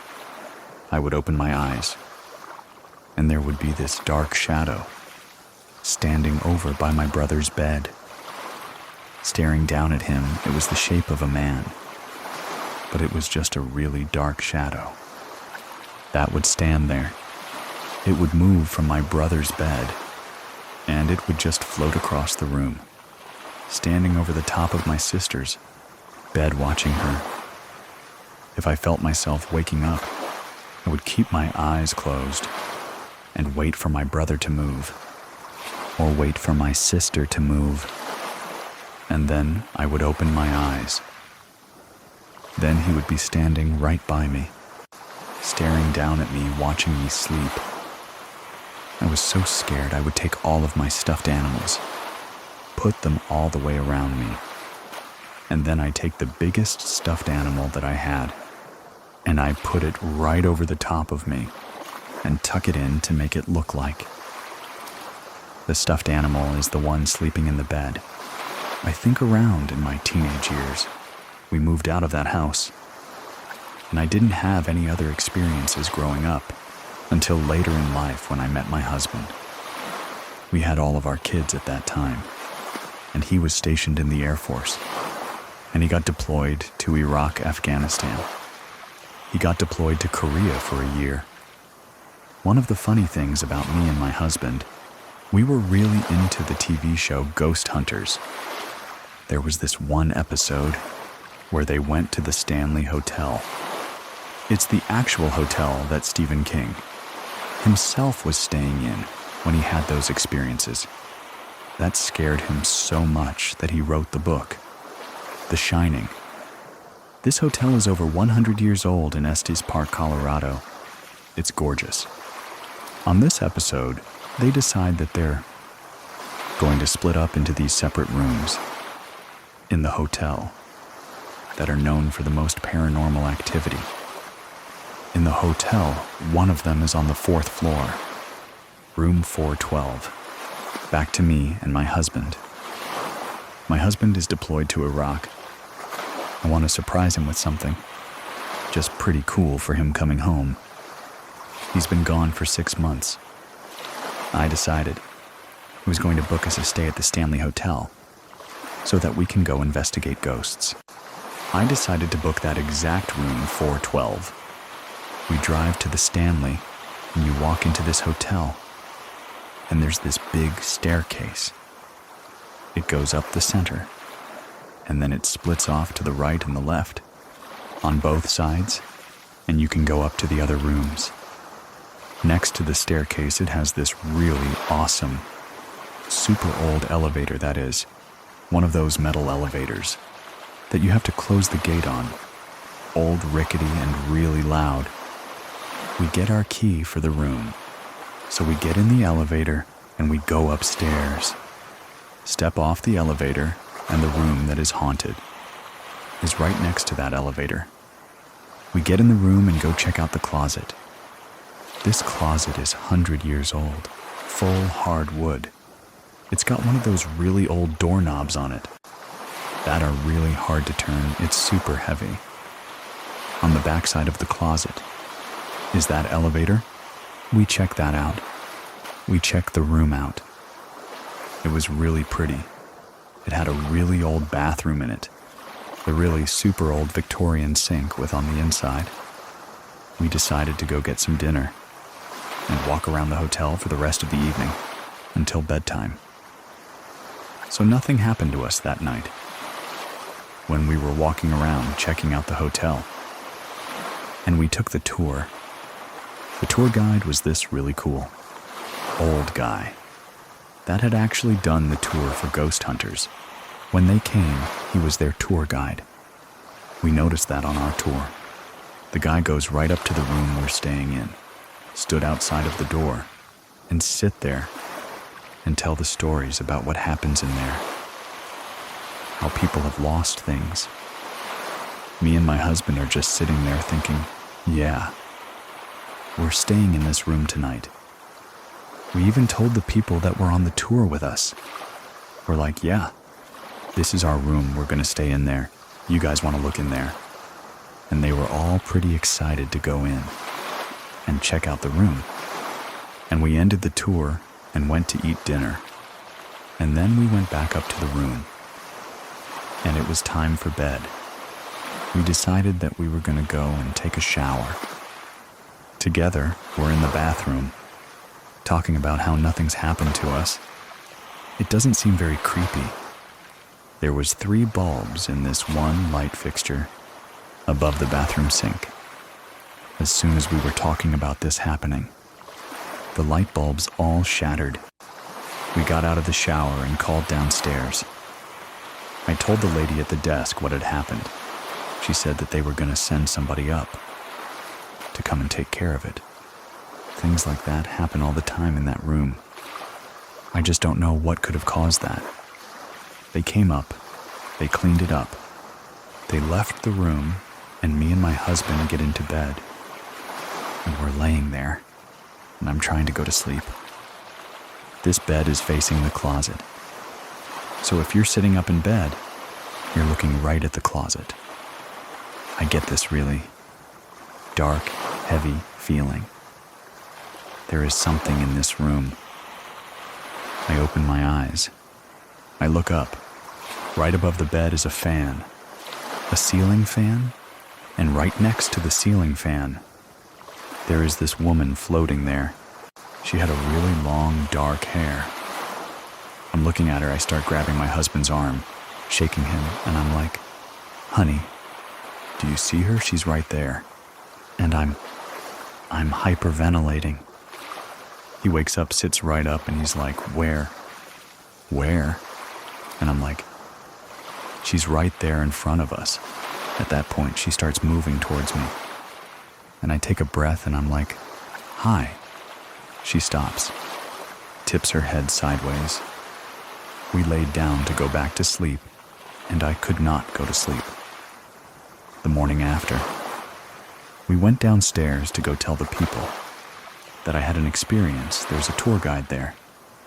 And I tell her what had happened to me last night. And she kind of just, yeah, that happens all the time. It seemed like she didn't believe me, didn't take me seriously. We decided we were going to go look around the town and check out the hotel more. It's pretty big. It's got a few outbuildings too. We spent the day just being tourists. We get back to the hotel. My husband decides what he's going to do. He grabs this little L, no smoking sign that is sitting on top of the dresser, and he's going to put it right in front of the closet door. Slide it right under it just in case something happens. We go to sleep, and nothing else happens that night.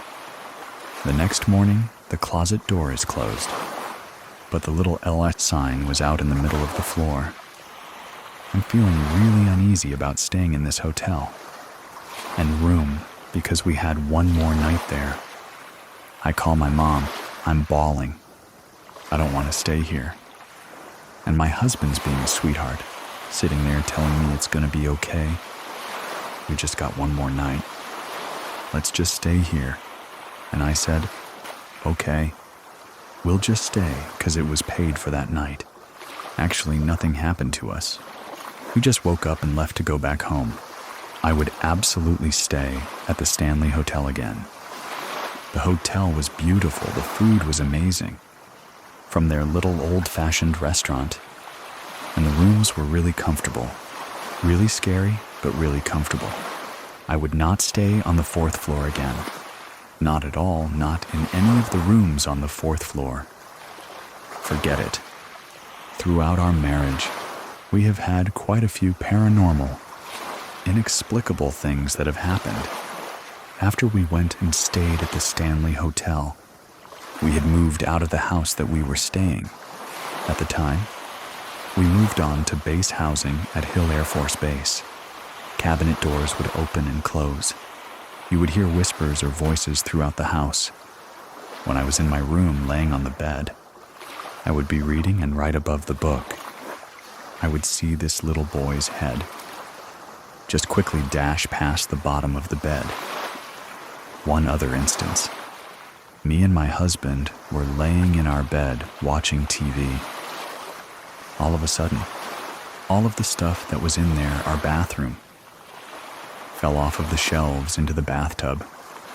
Another time that I was laying in bed, all of a sudden, I felt these little steps stepping next to me, from my feet all the way up to my head.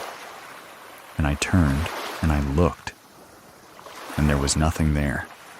We decided that we wanted to name this little ghost. And I'm like, how about we name him Billy? At that exact same time, my husband said that in his head popped the name Billy. After this house, we had moved off a base.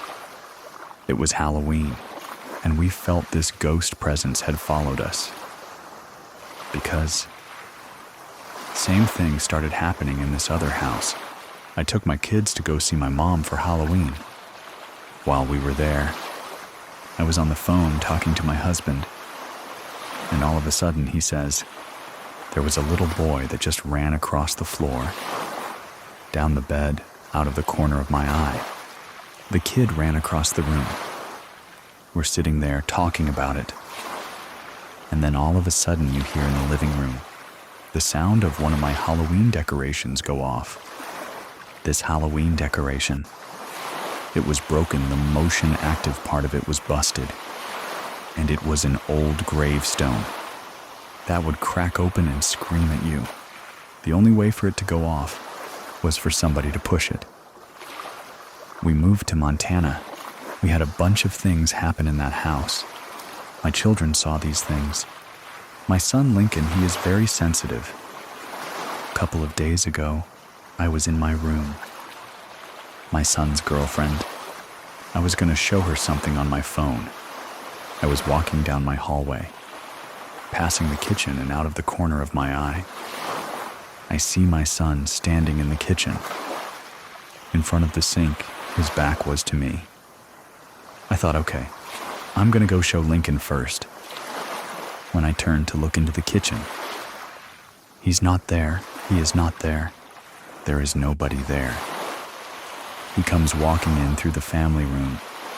In the back door, I explained to him. This ghost, or mimic, or whatever this was, looked just like him. I have no idea what that was. But it scared the crap out of me.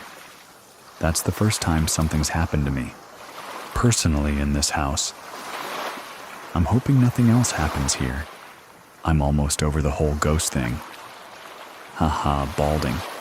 We have had other situations where we would be sitting out on the porch. We live up in Willow, Alaska. It's a really tiny town in the middle of the forest. We have neighbors that aren't very close to us. We would be sitting out on the porch, and you would hear strange howls, moans, and growls over in that forest. Over there, across the lake, we're avid hunters. We know what it sounds like when a moose is in heat.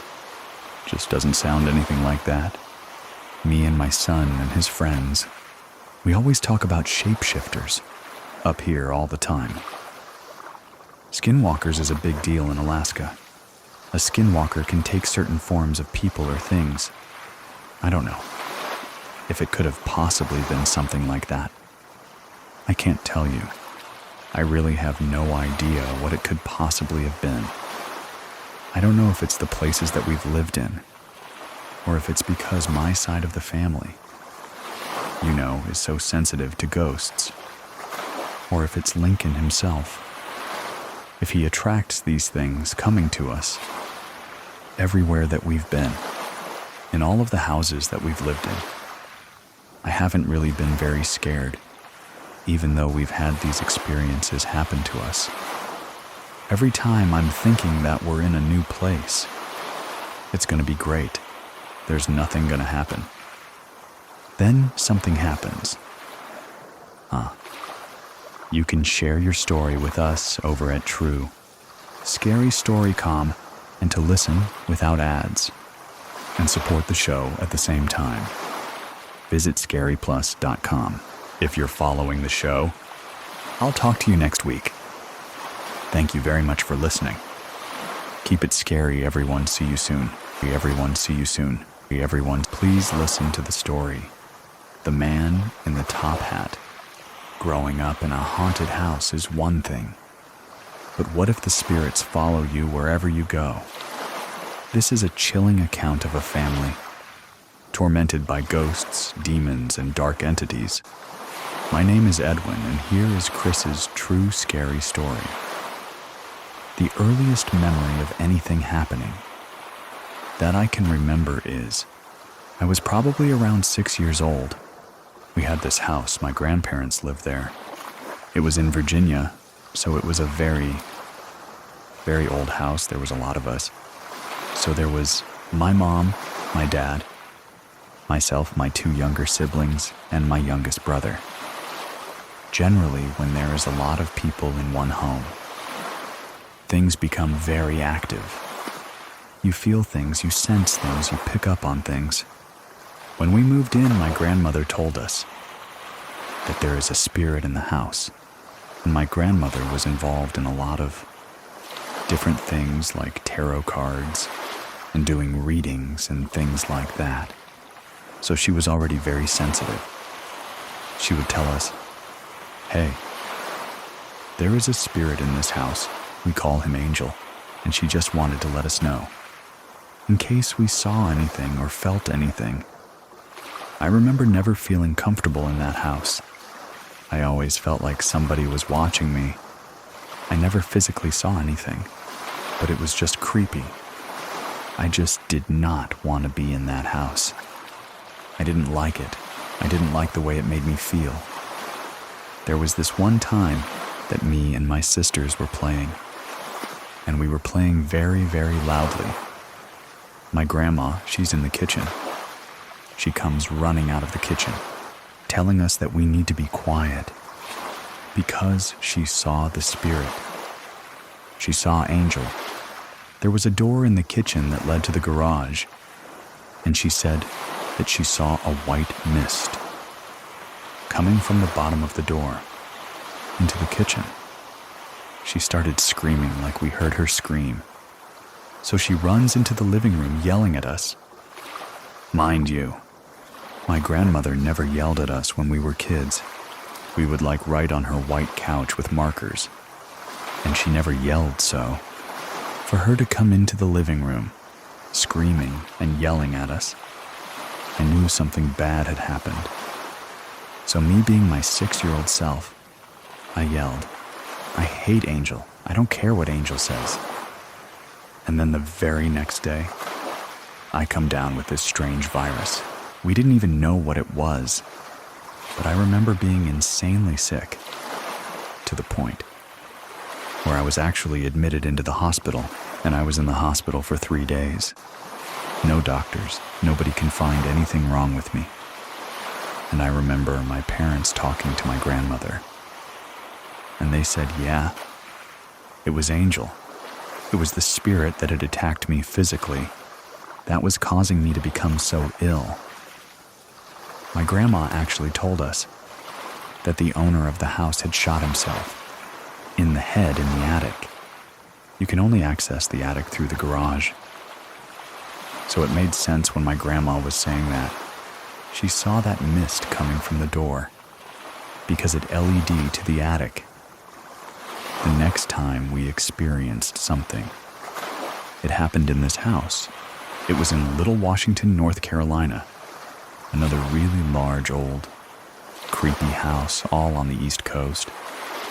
I was probably around 8 or 9 when this happened.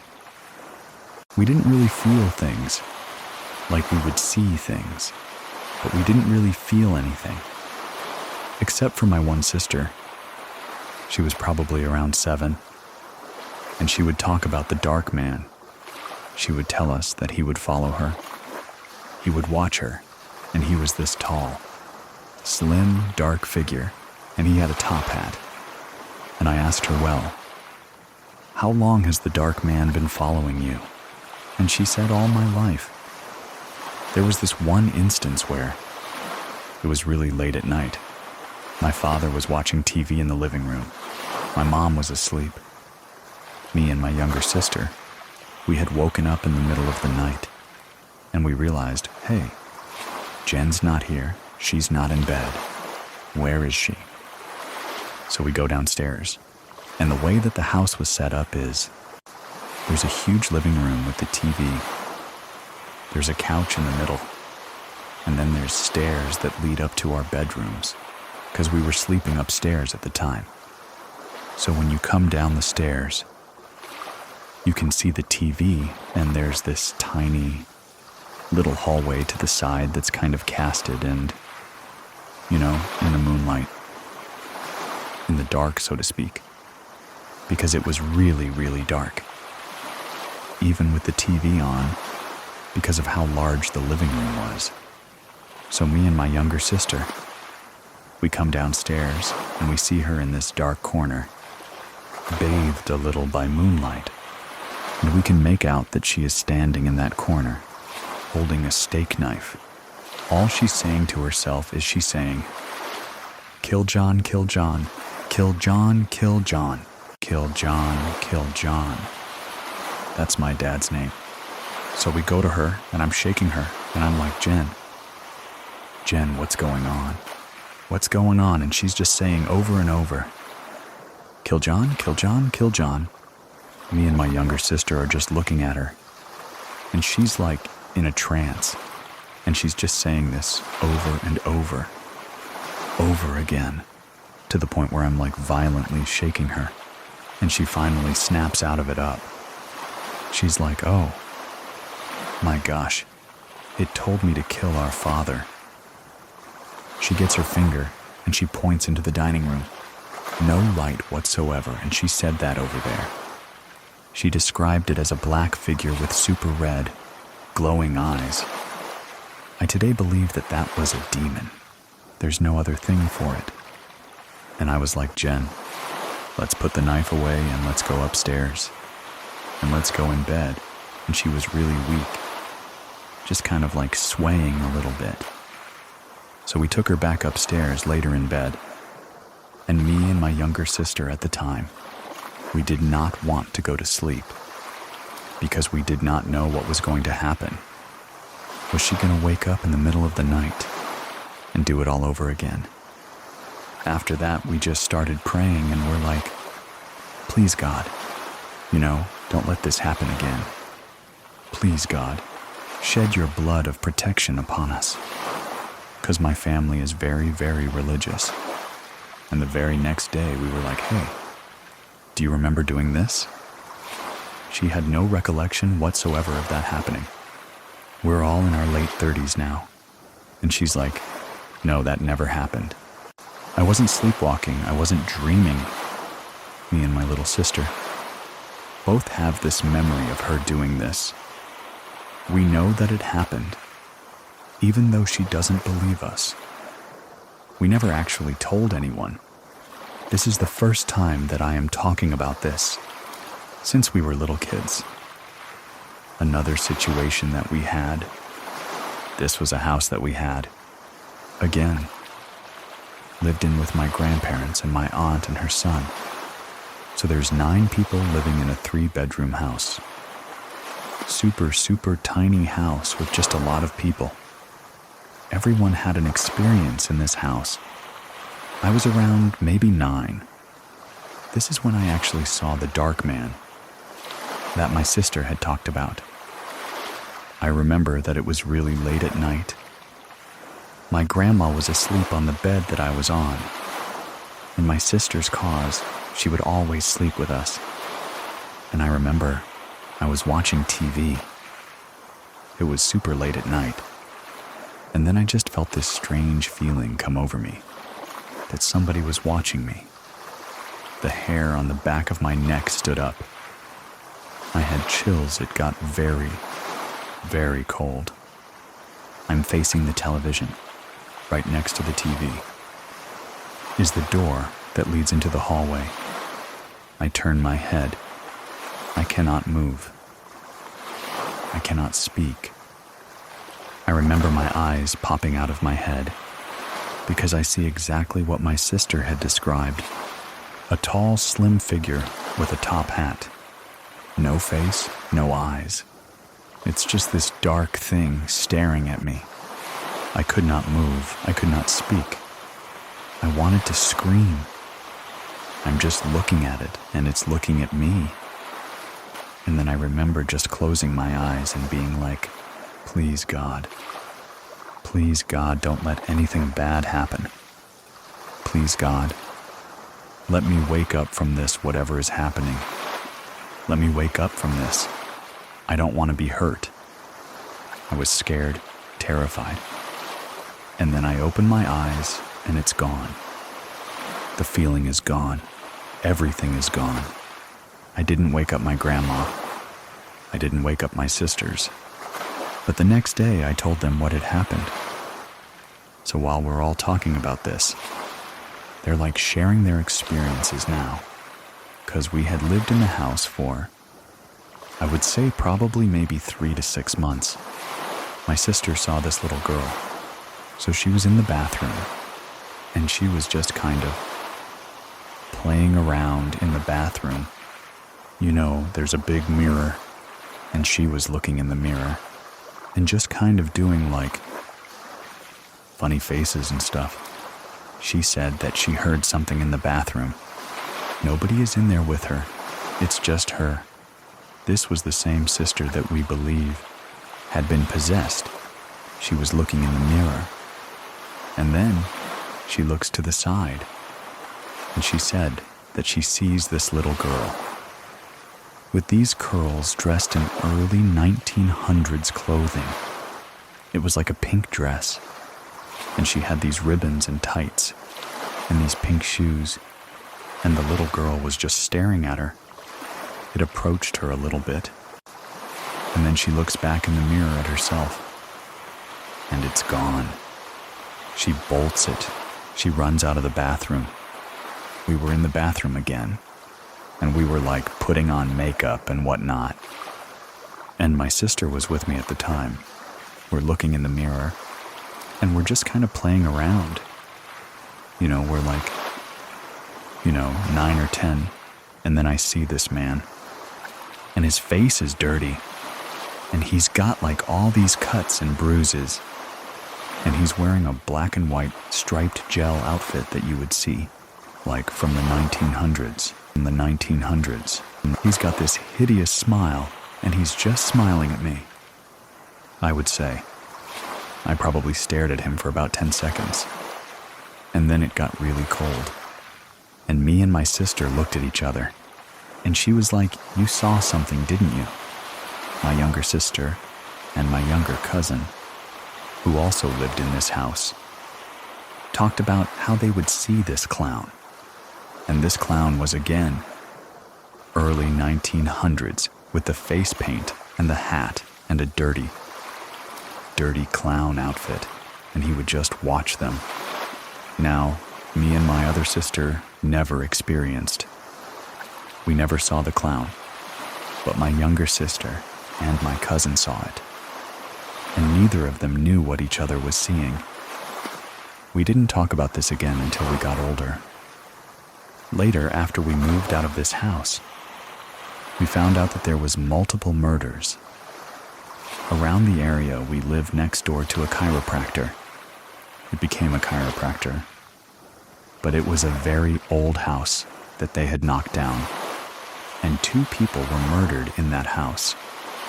We also found out, because we lived on a main road, that there was a bunch of accidents and people jaywalking that would be hit by vehicles and that were killed. We don't know what century it took place in. We don't know if it was a 1900s, but we found out that there was murders next door. There's another house that we lived in, and this is up in Michigan.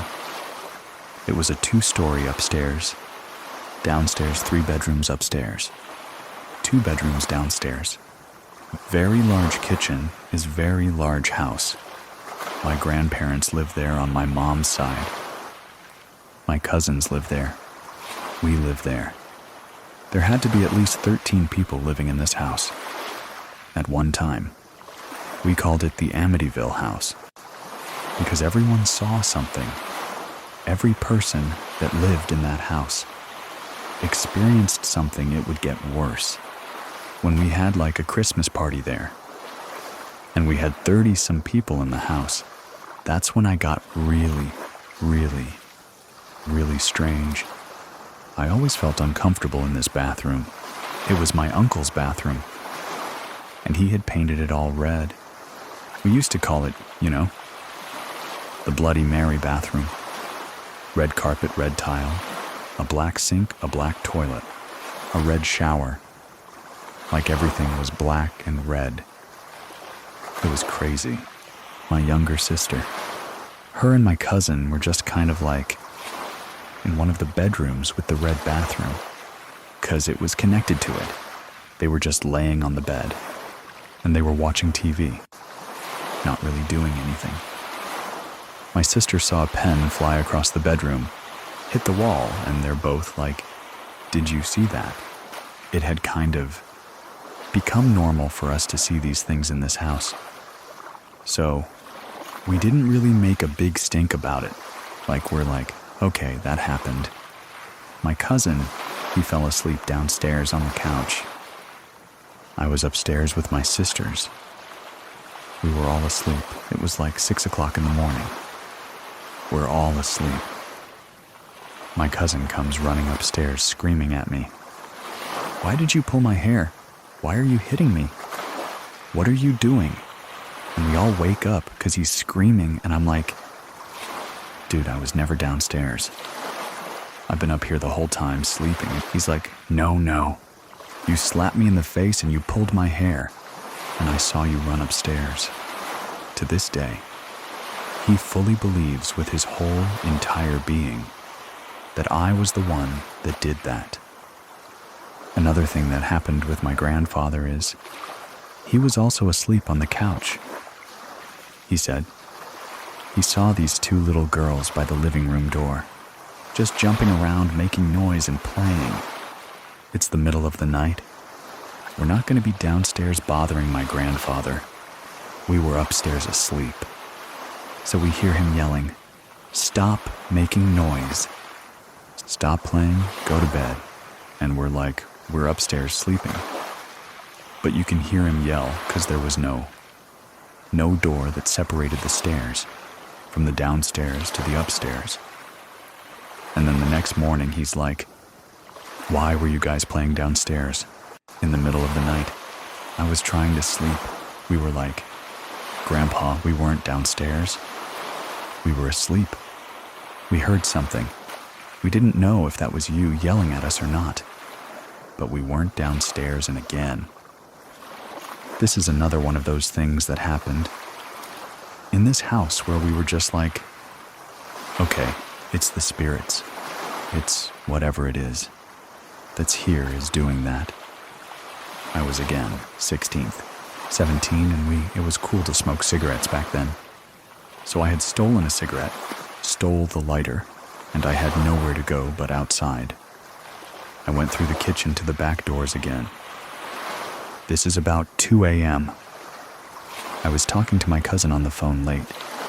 You know we were joking around. I was like, "Oh, I'm gonna go have a cigarette." I make sure that the door that separates me from the downstairs door is open. Because you close that door, it locks. You cannot open that door from the outside. You have to be inside to open the door, so I'm outside. You know, on the cell phone with my cousin. Cell phone. I'm smoking and everything. And it's late at night and we're in a field. And I'm looking around and I'm like, why did I think that this was a good idea? It is really, really creepy out here. I'm like, I need to get back inside. So, the door that I had left open was still slightly open. But to my horror, the door that connects to the kitchen to get in is closed shut. So I am jiggling the handle of this door, and I cannot get in. There was no wind. It was a summer night. There was no storm. No wind that could have shut that door from the inside. Nothing. It had to have been something that was on the inside of the house that did this. So I'm jiggling the handle, and I'm crying now because I'm like, oh my gosh, I can't get in the house, I can't get in. Nobody's gonna find me until they start to wake up. So I was out there crying on the phone with my cousin. I'm like, oh my gosh, I can't get back in the house. What am I gonna do for at least 15 minutes? And then I see the light turn on. My grandma is in the kitchen to get water. And I'm like, Grandma, could you please let me in? And she opens the door and she's like, what are you doing? I was like, Grandma, did you close the door? And she's like, no. I literally just came in here to get some water. What are you talking about? There was no one in here, all the lights were out. I just came to get some water. And then we both looked at each other and we were like, It was just another experience. Just something strange that happened. It was just one of those things. There is so much that happened in this house that everybody experienced. And I honestly can't even keep track of everything that happened. I saw an ant through a window that had passed away. Whatever this energy was, whatever this spirit was, it liked to take the form of people. Because we always thought that it was each other. Like my grandpa saw us kids downstairs. My cousin saw me pull his hair. It always took the shape. This was a very common thing. We knew my aunt had told me multiple times, like when they were over for Christmas, that she would see me go into the bathroom and then leave the bathroom. And this is the red bathroom. Go into the bathroom, leave the bathroom. Well, I'm not even there. I'm downstairs. So when I went upstairs, she was like, weren't you just up here? Didn't you go into the bathroom? That wasn't me. I wasn't up here. I was downstairs. The house wasn't uncomfortable. We didn't feel uncomfortable in the house because there was so many of us, and we kind of just knew, you know this thing. It likes to take shape of us, whatever it is. We never did any sort of research on the house, but we had left, and then a few years later, my grandparents had sold it. And whoever they sold the house to, they demolished it. The only thing we know is literally everybody in that house saw something, from the oldest to the youngest. My cousin, who was way old at the time, she was in her third. I have a lot of family. She made something called an angel board. She had this square cardboard cutout, and she wrote all the letters of the alphabet. It was a handmade Ouija board, but she never called it that. She called it the angel board. She didn't want to scare us. So she brought this board into the Amityville house. We're already experiencing things. So we're like, you know what? Let's play with it. Let's see what happens. Let's see if we can find out who the spirit is. We would do like this prayer before we would start. And it goes like, you know, we call upon our guardian angels to protect us and to watch over us and to guide us.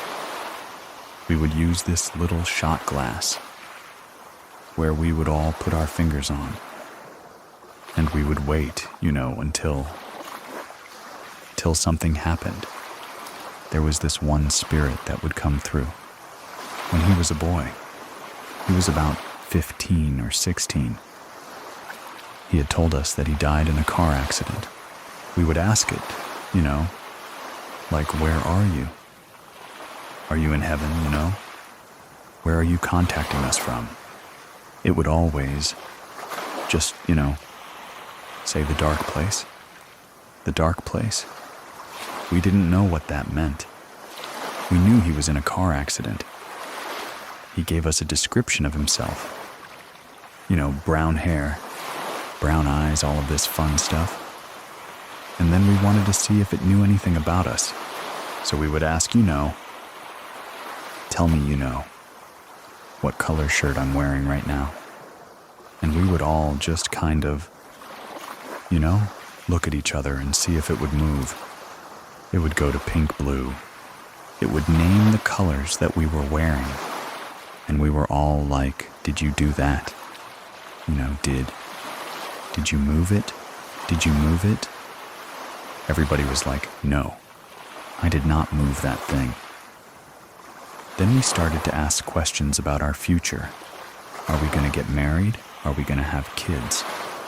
And it told me that my grandfather would die very soon. And it just said, blood disease, blood disease, blood disease. A few years later, my grandfather had diabetes, and he had an infection in his foot that went into his bloodstream, and he unfortunately passed away. That little boy that told us these things followed us every time we would play with the board. Again, it was another house. This is my aunt and uncle's house. It was a huge house, and this was somewhere in Indiana. We were, you know, 16, 17. We're all over here at my aunt's for Easter. Let's play with the board. Let's see what it does. We brought out the board and we played with it. And of course, that same boy came through. And we were just talking to him. And then once we were done, we're like, okay, you know, let's put the board away. We're all sleeping in this one bedroom. We're sleeping on the floor. It's a bunch of people, all the beds are taken. So we're just sleeping on the floor. So I wake up in the middle of the night. I'm like, okay, I gotta go to the bathroom. The light is off. I walk into the bathroom. It's a tiny bathroom. It's super dark. I open up the door. The mirror is right in front of the door. I'm looking through the mirror and I see this boy. Brown hair, brown eyes. Scratches blood on his face. And I see him and he's staring back at me. I was scared because It felt like all of the light from the room, if there was any light that came, was gone, and I can make out his face. The description that he gave us in the board was accurate. It looks just like the kid that we were talking to. He's got this weird smile on his face. I closed the door and I started praying, and I was like, oh my God, please, Jesus, I'm never gonna play with that board again. I'm never gonna do it again. I don't want to see these things. Like, I'm scarred at this point from everything that we've seen. I don't want to see these things. I don't want to feel these things. And I opened my eyes and I opened the door. And I hurry up and turn the light on. And he's gone. Little do I know my cousin, who's sleeping in the next room, is experiencing something with the little boy. She tells us the next morning that she was asleep. She remembers feeling really, really cold, and because she was so cold, it woke her up, and all she said is, she opens her eyes. She's stiff, she can't move. It's like she's frozen. She sees the little boy that we were talking to. On the board, same little boy that I saw. She sees the little boy, and she's staring at him. And he's staring at her. She can't scream. She can't open her mouth.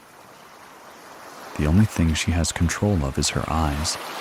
So she stares at him, and he's like hovering above her. And they're eye to eye, she said. Started praying. Opens them. He's gone. We talked about this the next day. And she's like, hey, I don't think we should play with that board anymore. And I'm like, really? I don't want to play with it either. I have to tell you what happened. To me? And she's like, wait. What happened to you, so we share each other's stories? The description matches perfectly of that little boy that we were talking to. He followed us to 3 different houses from that board, and we all swore to God that none of us did this. None of us touched it. We didn't move it. We didn't make it. Say the same thing over and over again. And when we swear to God, I know it's true. 'Cause again, very religious family. I know none of us did that. There would always be the cold, and then the prickly. And then we would experience something. So me and my one cousin, we would say it's sleep paralysis, because we opened up our eyes and we were frozen. And we couldn't move. It was really, really, really scary. And we talk about it to this day. We agree, you know. It was a demon that possessed my sister. This dark man followed us from house to house. My sister said that he followed her up until her 20s, and she hasn't seen him anymore. We talked about this clown with my 2 cousins. We never spoke to each other about it. Not until we were much older.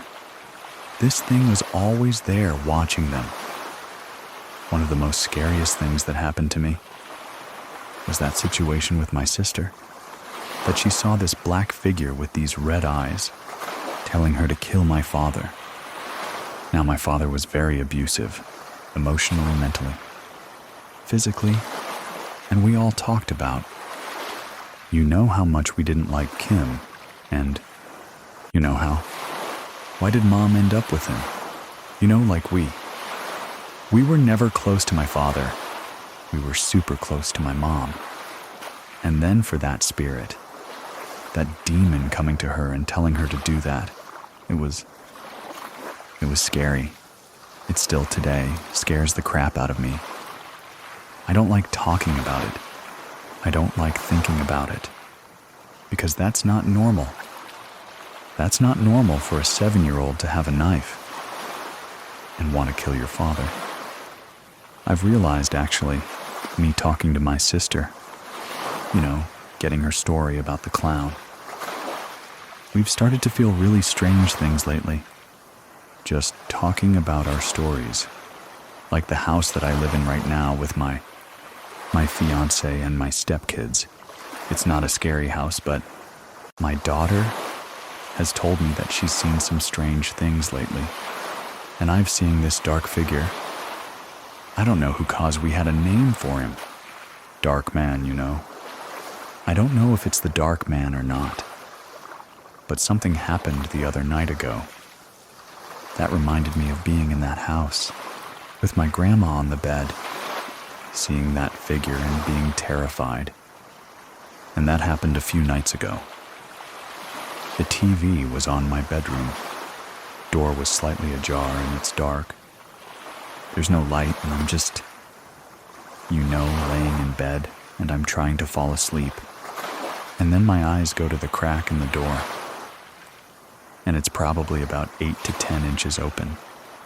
And I see him, and I haven't seen him in a very, very long, I'm getting emotional talking about it, because I haven't seen it so long. And there he was, staring at me with the top hat. Slim, dark figure. Same thing that's haunted us since we were kids. And I saw it, and I got really cold. And I was just like, oh, my God, it followed me here. It followed me here. I close my eyes. I start praying again. I'm like, Jesus, I rebuke it in your holy, precious name. Please, God, I don't want to go through this. I don't want to experience this. And I open my eyes, and it's gone. It's the same thing that I saw. I know what it is, because it attached itself to my family. Whatever it is, and the only thing that I can do now is just pray about it and just rebuke it in Jesus' name and wish that I never see that again. I don't want it to hurt me, and I don't want it to hurt my kids, and I know that it's not a nice spirit. It's not something that's watching over me or protecting me. It wants to hurt us. Do you have a true scary story to share with us? Click on over to True Scary Story, and fill out the form. To get these episodes at free and support the show, check out Scary Plus over on Scary Plus. It's free for 14 days and $4.99 a month after that. You can cancel anytime. Thank you very much for listening. Keep it scary, everyone. See you soon. See you soon. Please listen to the story, Something Evil Lurks in My Grandmother's House. In Iki Bin Uch. I was roughly 5 or 6 years old. Me and my family had just gotten back from a vacation. In Texas, we all stayed at my grandmother's house because it was closer than ours. And almost everybody was exhausted from the long drive. I had slept off and on in the car, so I was almost wide awake, but not fully. It was around, I want to say, 2 a.m., and I was in the living room watching one of my DVDs. I got through about half of it, and I heard the poor creak from upstairs. Then footsteps came down the stairs, and they stopped at the bottom, and there was another creak in the kitchen. I figured it was my cousin, because he would always come downstairs and get, like a midnight snack or something. But after a few minutes, I didn't hear him go back up. It was around 15 minutes later. The kitchen floor creaked again, heavier and louder before. At the time, there was no possible way for the floor to creak that much under his footsteps. My parents would always tell me that it was just my imagination whenever I would hear certain sounds. So I believed them at the time. I ignored it for a minute, and out of nowhere, everything in the room just felt heavy. I turned around, and I looked into the kitchen. That was the first time I saw it. It was staring directly back at me. It was a big, black, shadowy mass. It had very light, small piercing to red dots, which I'm just assuming were its eyes. It had a face, however, It was just blurry and disoriented. I tried to scream, but no sound came out because I was just that terrified. It didn't move at all. It was just standing there in the corner. After a few minutes, it just disappeared through that door. That's right next to the stairs. That leads to our laundry room.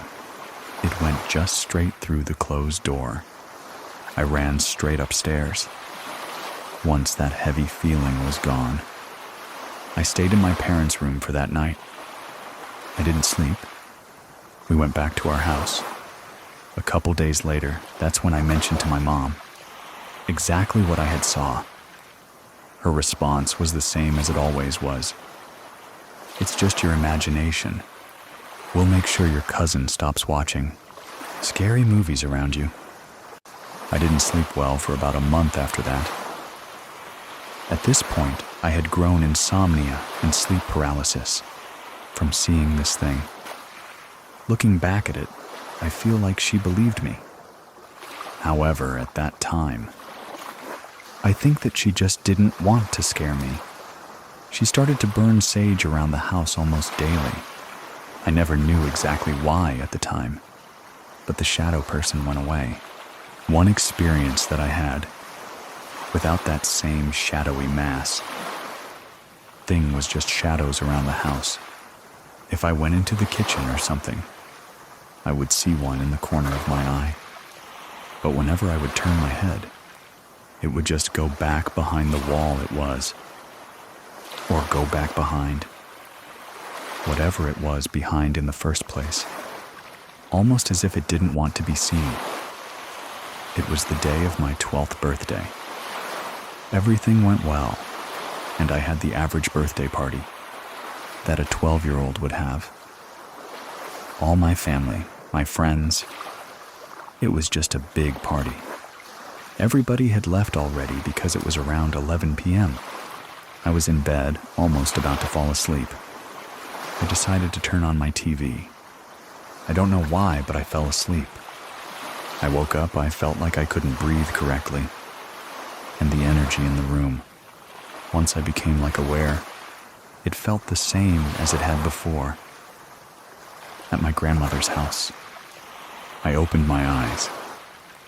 That is when I saw it for the second time. It was standing at the edge of my bed this time, just staring back at me, with the same red eyes as it had before. My door across the room from me slammed. I screamed and my mom rushed in. Within a matter of seconds, it was gone. My mom was yelling, "What happened? What happened? Are you okay?" Just over and over and over. And then she sat on the bed with me, trying to comfort me. I looked at her, and her face was just pale. I had 3 long scratches on my chest and bruising around my neck that almost looked like fingerprints. The first thing she said after noticing these things was, "You're not sleeping in here anymore," after about a week of me not sleeping in my bedroom anymore. She decided to start cleansing again. That didn't work this time. I don't think it was enough. My parents began arguing, which wasn't like them. They've always been a very happy couple. At that point, they were together for a little over 20 years. Everybody in the house just became extremely negative. Within a few months, they had gotten divorced. I remember 2 months after they divorced. My mom had called my grandma to come over. I had no idea what they were talking about. But after that, my mom just became severely religious. She would constantly pray over me in my room. The house, she would constantly bless the house. She was doing more sage than before. She had put up crosses everywhere in the house, and it was just a constant cycle. We continued this for months, and at this time, she got sick. It was cancer, which came completely out of nowhere, like cancer usually does. The timing of it just wound up a little bit too much. That's when she decided that We are going to need professional help. She started getting a priest to come around because she didn't have the energy from the chemo to do everything like she was before. So he would bless the house twice a week. I think it was. And he would bless my cousin. He would bless me, my mom, just everything. It seemed to be helping, but it was just too much. I think for everybody. And my cousin ended up moving out. He was 17. Me and my mother were still severely negative. But after he left the house, about a week after he was just back to his normal self, I was still having the same shadow. The ones that just hide when I look at them. They never would scare me. So I wasn't necessarily scared of them, because there wasn't any bad energy. When I would see them, unlike with the other thing, it was a Sunday morning and my mom had woken me up, way earlier than she normally would, and me being a very moody teenager. I was like, "Ma, what do you want?" And then she said this, in a tone that was just heart-stopping, if that makes sense. Because my mom isn't a very serious person. She's always been very bubbly. Like I was before all of this happened. She sat on my bed on the edge of it, and she was like, "We need to talk." This was the moment that changed everything for me, for the rest of my life, including today. The first thing that she said was, "I believe you." My jaw dropped pretty much. She finally had told me what her and my grandmother had spoken about. That day, she told me what my grandma had done years prior to their conversation. It was the 70s. She had wronged a lady, and the lady had threatened to curse us. That would follow through. The women in the bloodline. It obviously didn't want to believe it. But my mom was very shaken up as she was telling me this. She described the same shadowy figure, like the one that had the very heavy energy. She described that to a team, and we had been seeing the same exact thing. It's just been a pattern. My mother has a sister as well, a twin sister, and she had a baby girl that is my cousin, and the same thing happened to her. I almost had a sense of relief, because I wasn't the only one. My grandma hadn't mentioned anything to my mom, until that one day they sat down and had to talk. This was the point where everything slightly goes blank. I don't remember much from that day, but right after she told me that information, then she let me know that it's not gonna go away, and that it's never gonna go away. Anyone who knew me knows that I have always wanted to be a mother. So, when my mother told me that, I wasn't going to be able to have a baby girl without risking her having the same trauma. And that seeing that same figure as us, to say the least, I was very heartbroken. After I learned that it was bloodline related, I moved out and I moved into a small house now. I'm now 21. And I am married. I still see that shadowy mass pretty frequently because I'm not cleansing the house like my mother and the priest were doing before to make everything stop. I was going to church, but that was all I could really do. So I have now come to terms with the fact that this is not gonna go away, and I'm still gonna see that same thing, regardless to what I do. Considering it's only physically harmed me once, I just don't bother with it.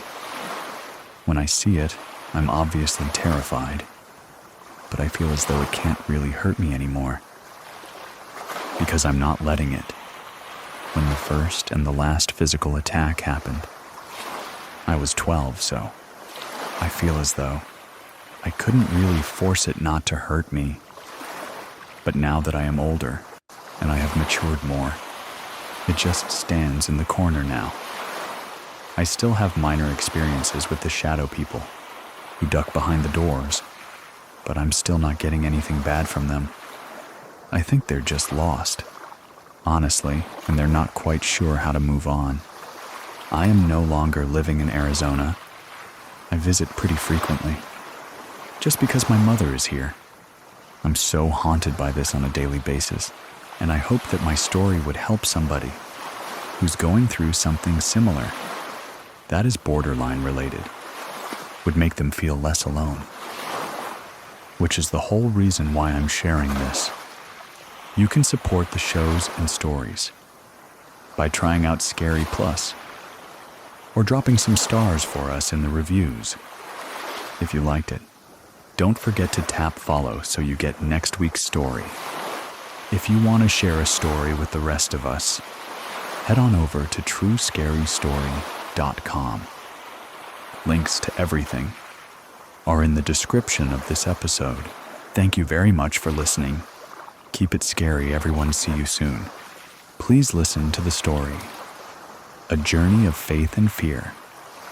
I met my wife in 2004. We were married in December 2005. When me and my wife first got married, she was pursuing a career in the medical field.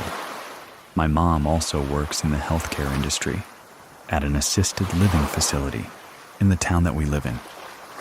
She had told my wife, she said, "Hey, there is a lady that needs 24-hour care, but her family doesn't want to put her in a nursing home. They have went out and purchased her a house.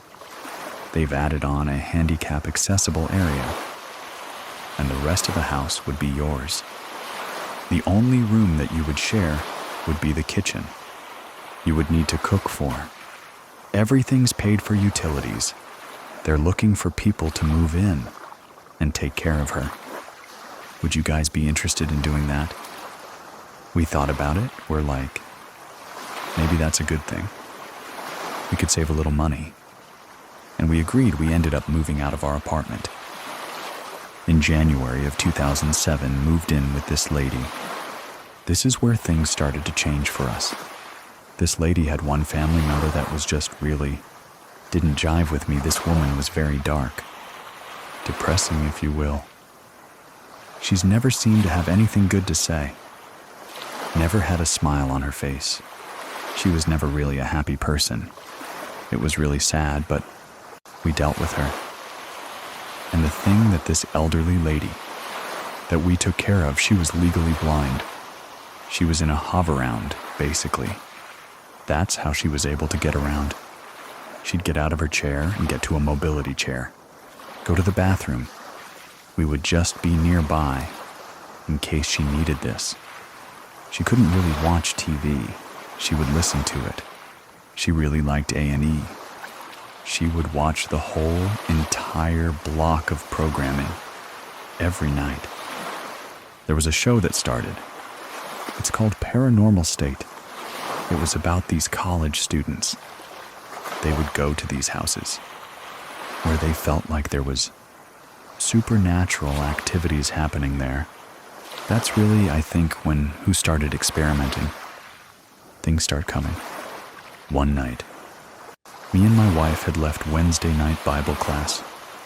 We come home, we were in our part of the house, which was 3-bedroom to the living room. A 1 full bathroom with a double vanity, and then a half bath that had a stand-up shower toilet. So we're in the master bathroom, standing in front of the vanity, brushing my teeth, getting ready for bed. My wife said it got really cold. All of a sudden I said, "Yeah, I did. I don't like it. There's something in this house. Let's go to the living room. Let's pray." I turn on the living room light. Me and my wife both got down in the couch, on our knees, and start praying. We're rebuking the devil. I just remember stopping.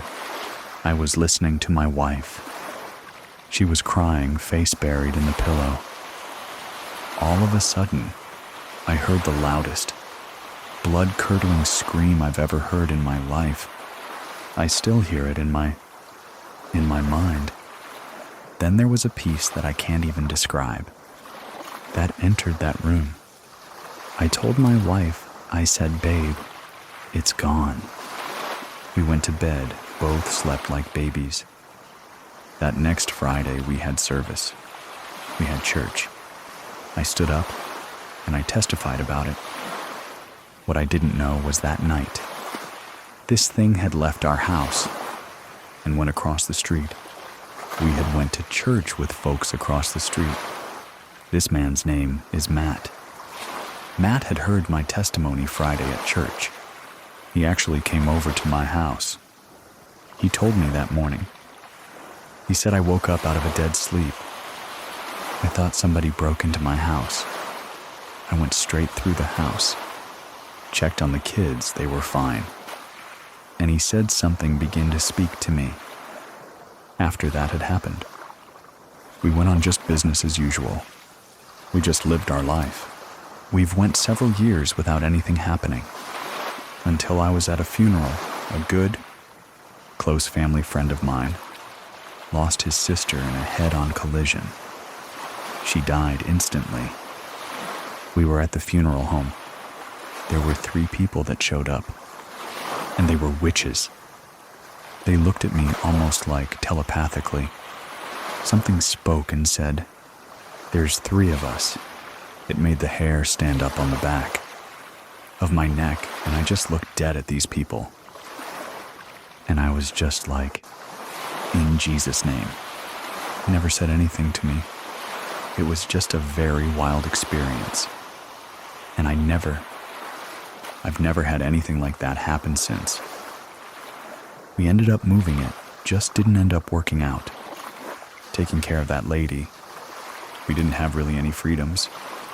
We were young, and we ended up moving it into my grandma's house in Ike-Benon. Everything was good. We didn't have any issues. Me and my wife were trying for children, and we'd end up spending thousands and thousands of dollars of fertility drug, fertilization, and all that stuff. And we were just like, okay, whatever, we'll just adopt. This man is an older gentleman out of Atlanta. Georgia preach, just a really amazing message, all about faith and healing.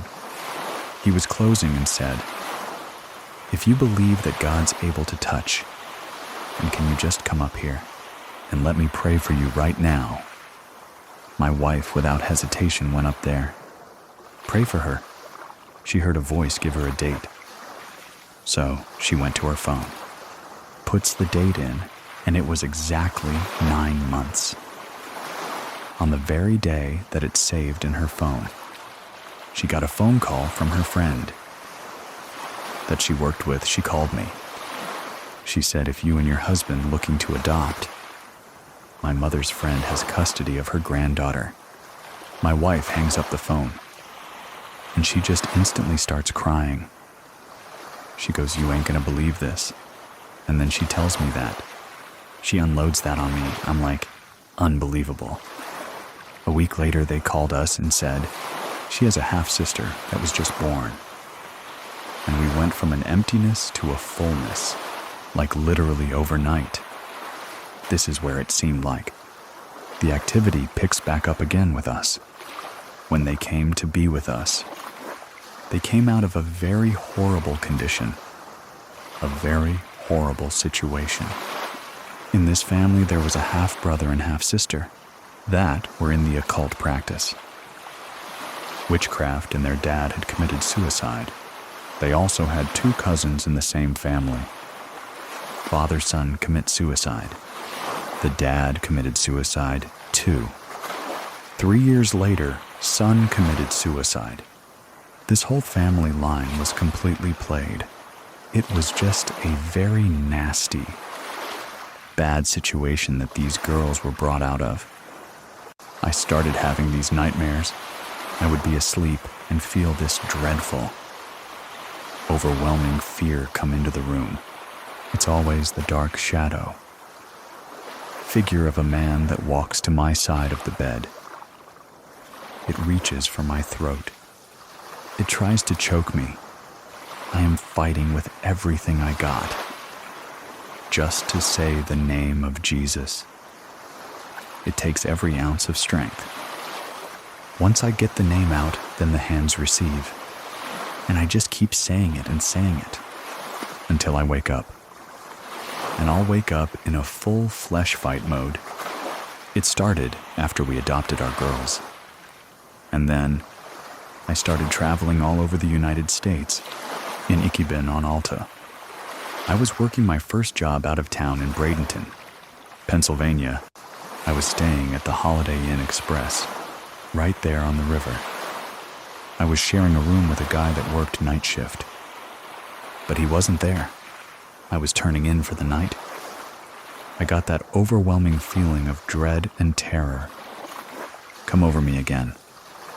I watched this black figure of a man come through the door and get real close and start to grab my neck, start to squeeze.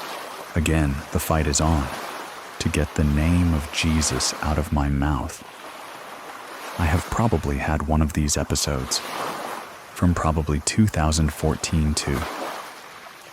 I think the last one I had was probably a few weeks ago. Pretty brutal. Me and my wife and my daughters were coming home. Who just turned down our road? There's a greenhouse on this country road, and there's a street light. On the opposite side of the greenhouse, there's a home. We had just turned at the light and started down our road when I seen this 10 or 11-year-old girl on a Razor scooter widening right across the road. My daughters were like, "Dad, what is that?" The face is a pale. Dick looked like death. A dead face, pale, sunken, hollow eyes. It was wearing a jacket with fur around the face, staring right at us and went right across the road and vanished into thin air. I stopped.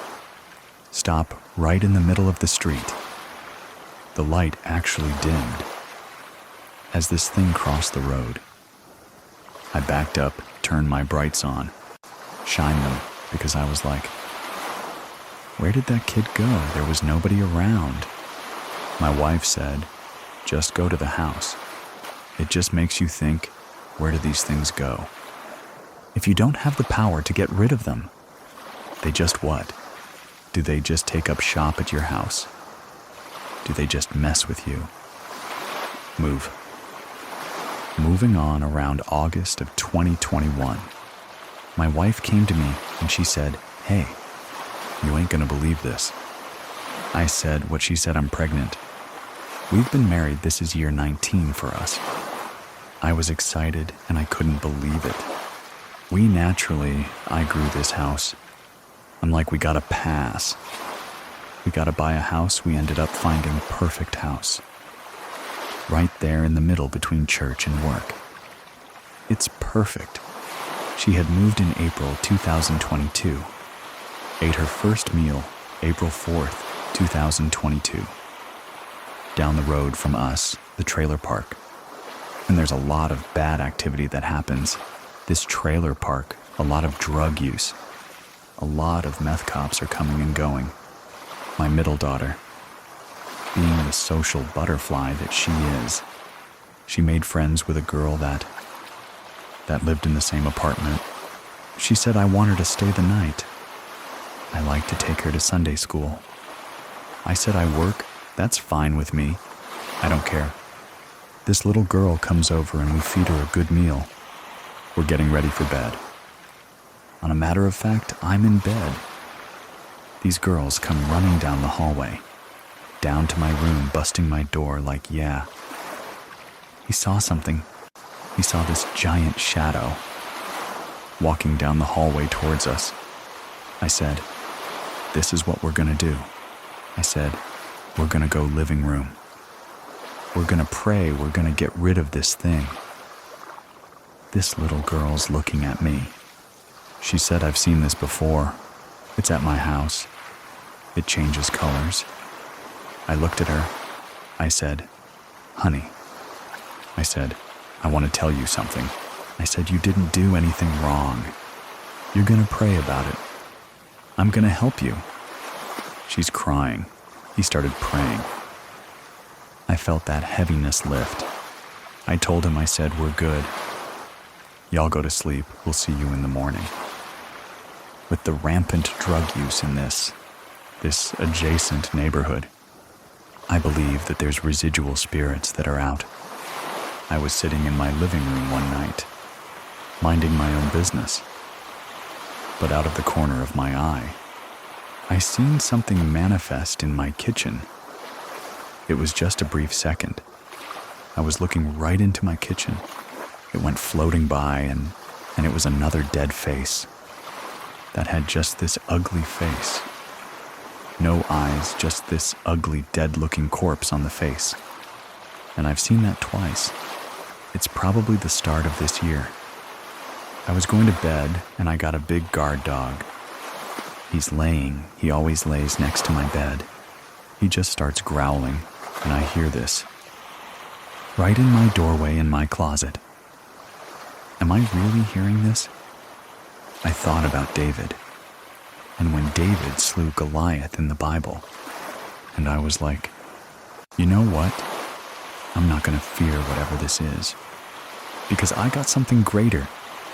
I just fell asleep, I just went to bed, and that was that.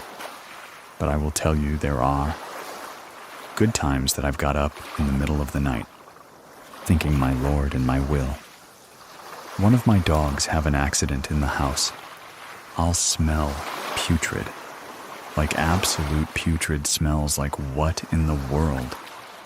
Like just pure death. I'll go look around, there wouldn't be nothing there. And I'm like, okay, I know what this is. Every time I'm just getting out of a prayer. That's why. I guess really why I wanted to share my story. Because I've experienced this in High Amsterdam. And this is what I've experienced. Me, personally, I just believe it comes with the territory. It comes with what I'm doing. You can share your story with us by going to truescarystory.com and filling out the form. We're building a great community here, so thank you so much for your messages and reviews. You can support us and get the episodes without ads by trying out Scary, plus links to everything are in the description of this episode. Thank you very much for listening. Keep it scary, everyone. See you soon. Please listen to the story, The Shadows Are Watching You. I'm originally from Chicago, Humboldt Park. My mom was a single mom. We lived with my grandfather. We would move around a lot. They didn't have the best relationship. Unfortunately, he had practiced black magic. When we left from Humboldt Park, we moved to a small town in a suburb close by. My grandfather, grandma, uncle, they lived upstairs. It was a constant arguing. That's why a lot of negative stuff came into the house. He would do everything in his power to try to get us away from my mom, as if he wants bad things to happen to my mom. We always had a weird vibe in our house. My older sister would constantly say, "Oh, there's someone here. I feel something. There's negative energy. I don't know what it is." That didn't make us feel secure, especially when we had spirits and negativities around us. My mom got pregnant. We moved in with my mom's boyfriend, right next to this church in the area where we are. That's when the downfall really happened. My mom would work really late. We would hardly see her. One day she called me downstairs. She said she really needs to talk to me. I was actually pregnant. I didn't tell her because of how young. I was 17 at the time. She's like, "Oh, I had a dream that your grandpa came into my dream. And he said, please be careful. Watch your surroundings, be careful who you're around, who you let enter to your house." And I thought, okay, she's going to tell me I'm pregnant. Then she starts crying, and I'm like, what's the matter? I'm like, oh my God, like she knows that I'm pregnant. And she says, I seen someone. And I said, someone, like, what do you mean? And she says, I've seen a shadow. And you're the only person I'm telling this to paint out this picture. My mom and stepdad and little sister. They lived in the basement. There was just one room that was finished. The rest of the basement was really old, and we had originally bought this house from an old couple who, her husband had recently died. She felt like it was a man. She's like, oh, maybe it's the man's spirit. He's here, but why does it feel so evil? Back when she saw him, she was in the room folding laundry. She felt presence looking at her, but there was no one else. Everyone was in school. My stepdad was at work, and my little sister was like 4 months old when she felt his presence. She turned over to look at the first door, where the entrance is to the basement. She sees the man in black shadow. She screams and asks, "Who are you? What do you want?" Immediately picks up my little sister. 'Cause at first, she said she thought someone had entered the house. Out of nowhere, the man leaves. My mom was like, did I imagine this? Am I seeing something? Am I tired? She stayed in the basement for like an hour. She went upstairs. She checked the dining room, kitchen, bathroom, everywhere. She didn't see anything. This was months later. It was pretty early.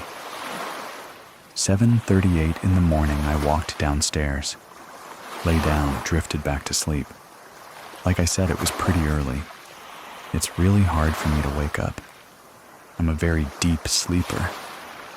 Something heavy was in the presence of the room that I was in. I felt someone was watching me. I look up, and there Black Otto is. People ask me, how does he look? What is he wearing? It's literally nothing. It's just black in the shadow. I was so tired, I just went back to sleep. In 2017, we moved to a bigger house, a couple towns down to fit the entire family. My dog, he would constantly, bark at the walls or bark at the window.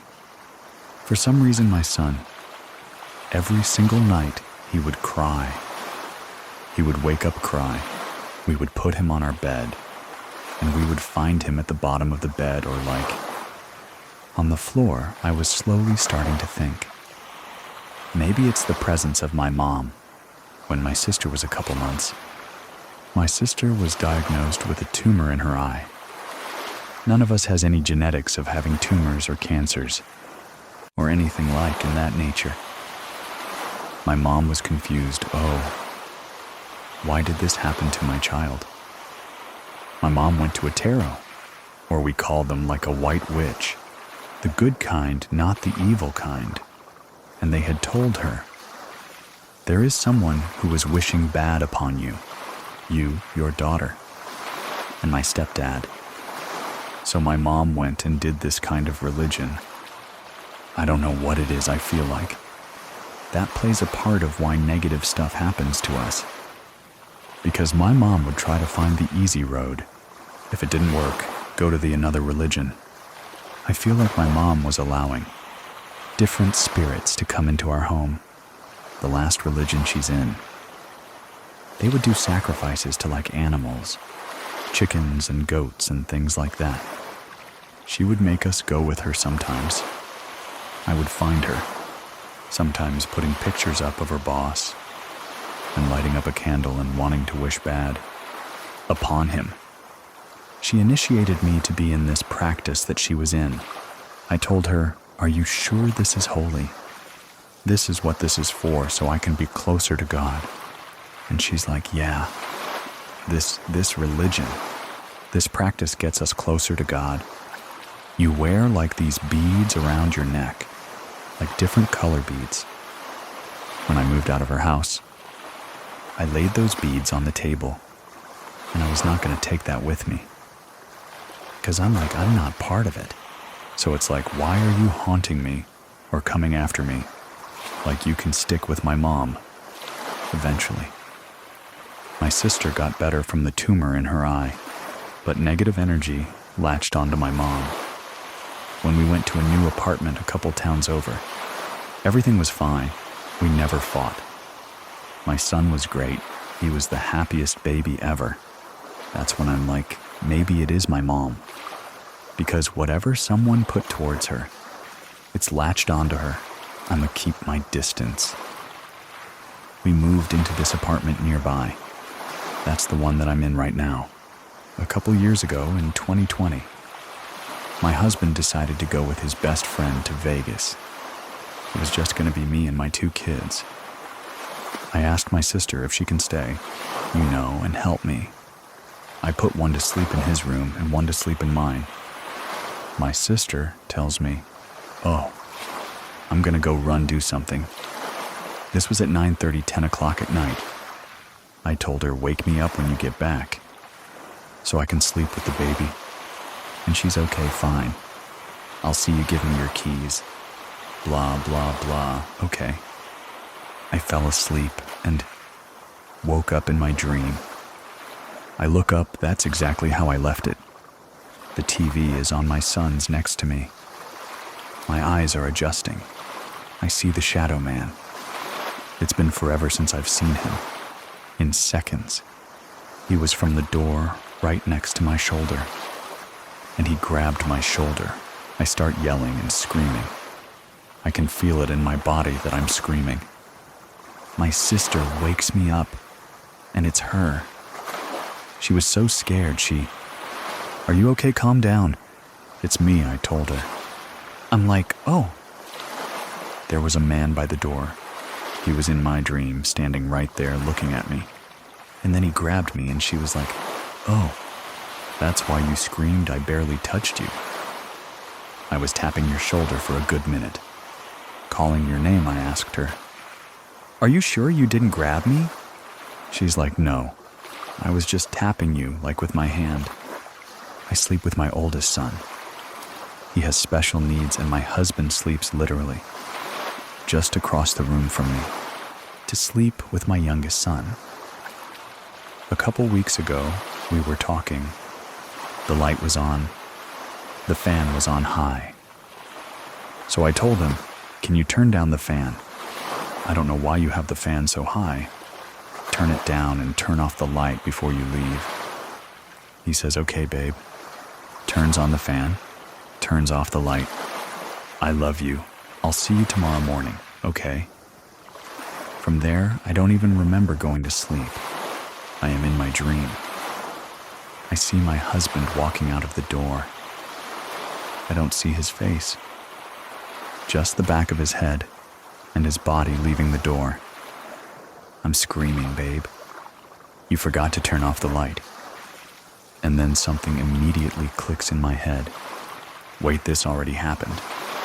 I look up, and the minute I look up to the light, it turns off on its own. The black shadow is standing inches away from me. I grab the phone, turn on the flashlight, and I'm pointing to his face. It's all black. He slowly backs up to the corner. I jump up, turn on the light from the string. He's gone. Now I wake up fully, and I'm standing in real life. Turn on my hand on the string to turn on the light. With my phone in my hand, with the flashlight on, I'm looking around. I'm like, where did he go? Where did he go? My son's sound asleep. I turned off the light quickly again, took my phone, went to the other room. The minute I open the door, he wakes up and I'm like, "Did you hear me calling you?" And he's like, "Oh, I thought that was a dream. I swear I heard you saying, babe. But I felt like I was dreaming because I was falling asleep." So I told my mother-in-law the next day. She's a really religious person. And she's like, "You really need to pray." My sister already told me that. She had an experience with this shadow man also. This is another sister that experienced it in my house. It's almost the same experience she was like, in the couch in my living room. She felt something watching her. When she turned around, the man was by the door looking at her. She just turned back around and went back to sleep. When I would talk to my husband about this, He asked, "What if it's your grandpa who passed away?" I considered him as a father. It can't be him, because if it was him, why would my grandpa hide his face? What does he want? I want to see who this is. Why does this person keep bothering us? It doesn't hurt us. It just watches us.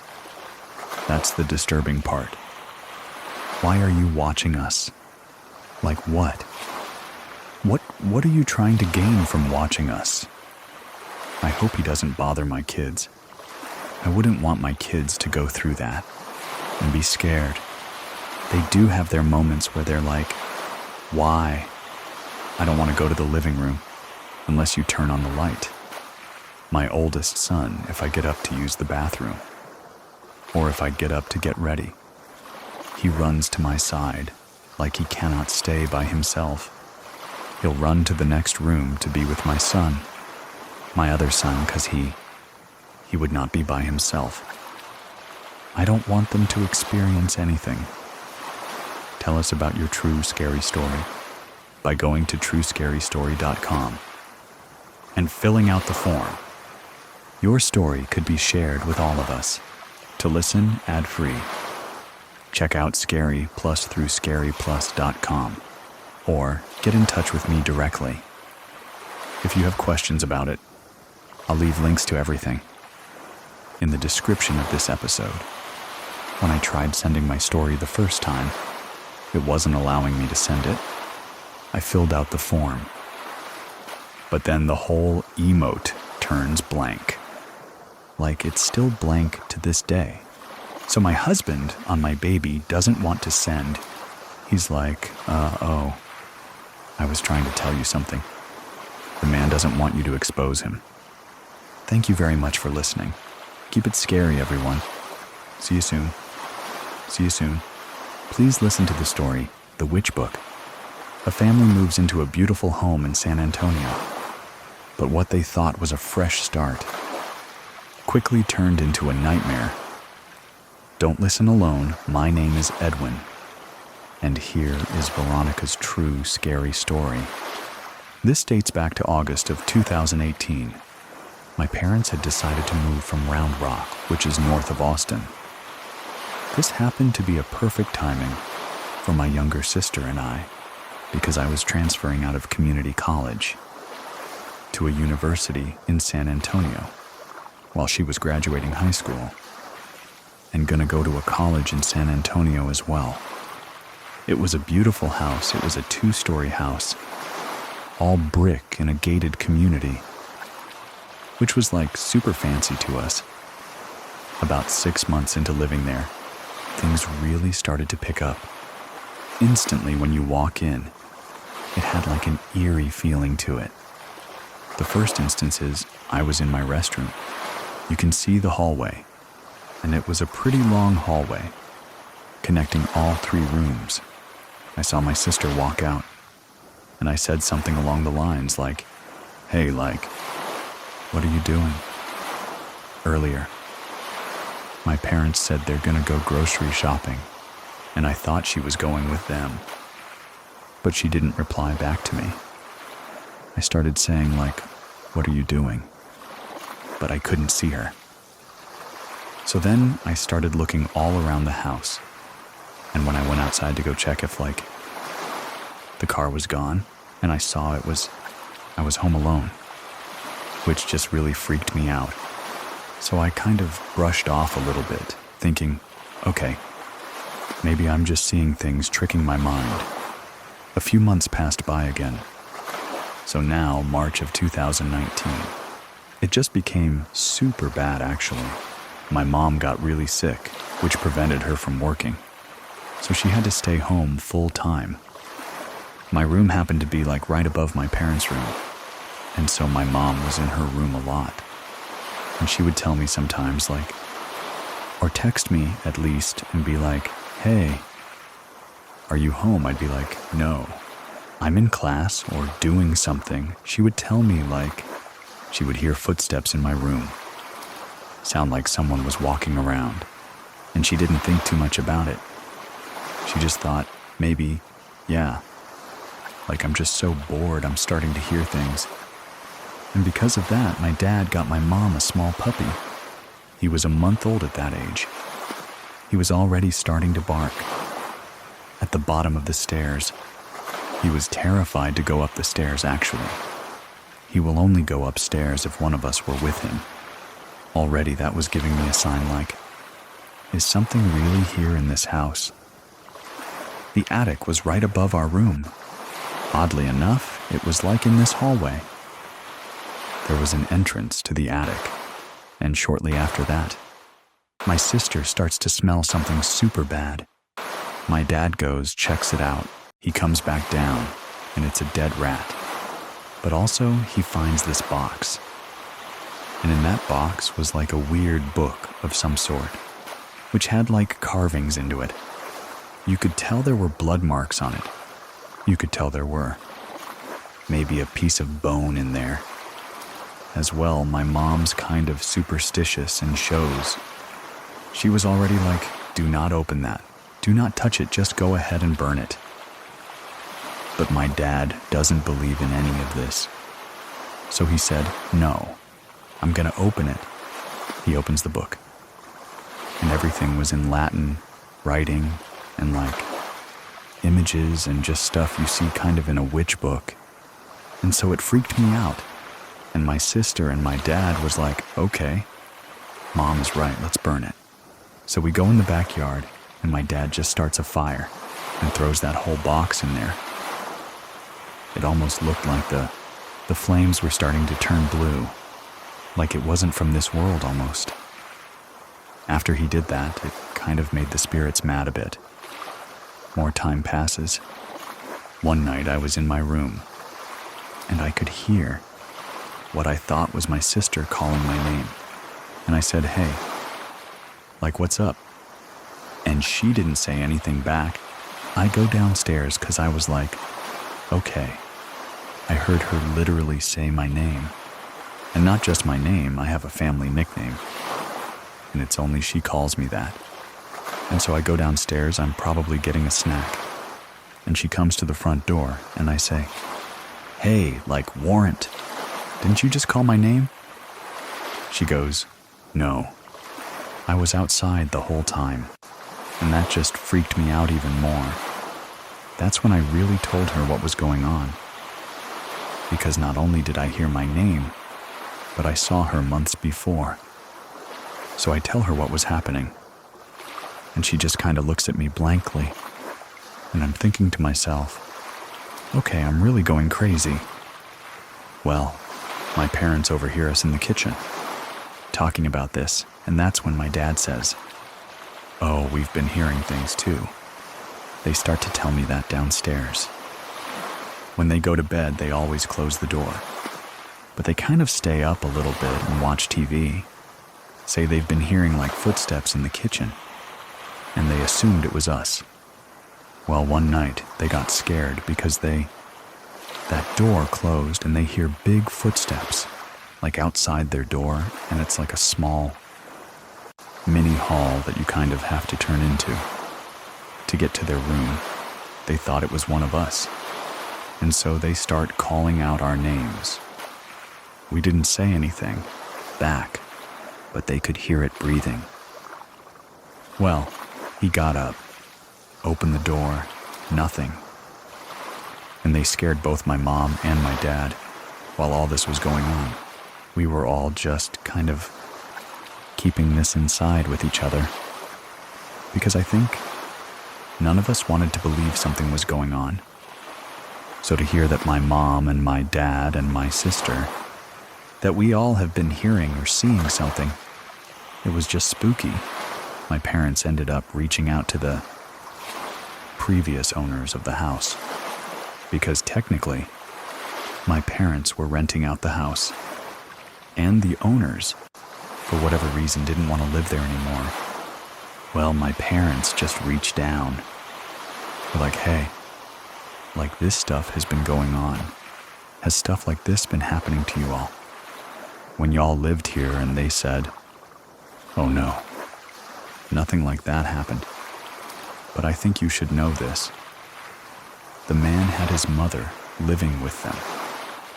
And she happened to die in that house, in the room that I was sleeping in. When I find out this information, I think I turned cold. It just confirmed all the things that were happening around in that house to me, especially more towards me, because I feel like I was hearing the most and seeing the most things compared to my family. They also admitted that it was just her upstairs most of the time, so they didn't know what she was up to. But they were here late at night, walking around, talking, and they assumed that she was on the phone. One night, my sister said she was in her room, and she heard what sounded like me going through my stuff in my, like I said, we shared a wall together for our rooms. So if I was going through my drawers, or even turn on the TV, she could hear it. And she kind of just says like, hey, starts talking to me, but I never say anything back. Maybe 5 minutes pass, and she hears more noise coming from my room again. So she really gets up and sees that my door is closed, and was like, hey, like, I'm coming in to check on you. When she opens the door, she sees one of my drawers pull open. Right when she opens the door, but when she sees the drawer pull open, she realizes no one's in my room. There is only one instance where we all saw. So, something at the same time. October of 2019. Kid you not, it was Halloween night. We just got done trick-or-treating, and the front door actually was this glass-type front door where you could kind of see through it. So we had the front porch light on because we had just got done trick-or-treating. My mom's in the living room. My dad was actually out that night, so he wasn't home. But my sister and I were in the dining table, and if you lean backwards from your chair, in the dining table, you can see towards the front door. We hear the doorbell go off. And of course, in a 2-story house, that doorbell ring echoes everywhere. I lean back towards my chair from the dining table. When I see this tall figure, it's Halloween night, so of course costumes. And I was thinking to myself, maybe some teenagers are at the door or a teenager, because I could tell it was one person. So I grabbed the candy bowl. They ring the doorbell again. At this point, my mom and my sister behind me, kind of telling me to be careful, because it was late, but also like, yes, just get the candy out. As soon as I open the door, nothing. The shadow's gone, no one's at the front door. That freaked my mom out the most, because she's always just heard footsteps and heard things, but she never actually saw anything. So when she saw that no one showed up at the door, after we saw a shadow, we could tell someone was at the front door. That just freaked her out even more. I'm in my room one night, I go to bed like normal. But except this time, my mom's dog, he decides to sleep with me. And he never sleeps with me, but he decided to. We go to bed, and I always sleep with my door open. But in the hallway, since it was such a long hallway, we had a nightlight, so it lit up the whole hallway. I could see, like, if someone was walking in the hallway due to, like, the shadows and the passing of the nightlight. We're in bed, I'm dead asleep, and all of a sudden I hear our dog start to growl. I've never heard him growl before, but he starts to growl. It wakes me up, and I look over at him like, what is he growling at? And I see that his head is towards my door. So I look to my right, and I see in the corner of my eye, there are these long fingers with like razor-sharp nails. I can see it through the shadow. And as it moves its fingers, it starts to crackle. like it just starts to make like bones popping noise. I realized his fingers and his whole hand is starting to cover the light switch, which is the only light switch. I have to put the light on. I didn't have a lamp in that room. I just freaked out. I didn't know what to do. Like instantly, I'm just thinking to myself, whatever. This is this demon, this monster. Like it literally wants me in the dark. It's covering the light switch. I just got up and I decided I'm gonna touch it. Like I'm gonna touch it. 'Cause I need to turn this light switch on, and I did. And when I touched it, it felt scaly and very hard, and it kind of scratched me a bit. Light switch goes on. I'm hysterical. My mom's dog runs out of my room barking. Going down the stairs, I'm screaming towards my sister, and I'm waking her up. Like, please. Like, wake up, you need to hear what I'm about to say next. Because I'm not lying. She's listening to me. She's telling me to calm down, like everything's okay. You're okay. I could tell she didn't believe me fully. But when I showed her the cut on my finger, I think that's when she kind of realized, okay, yeah, you're probably right. My parents come upstairs, they're like, what's going on? I tell them the same story.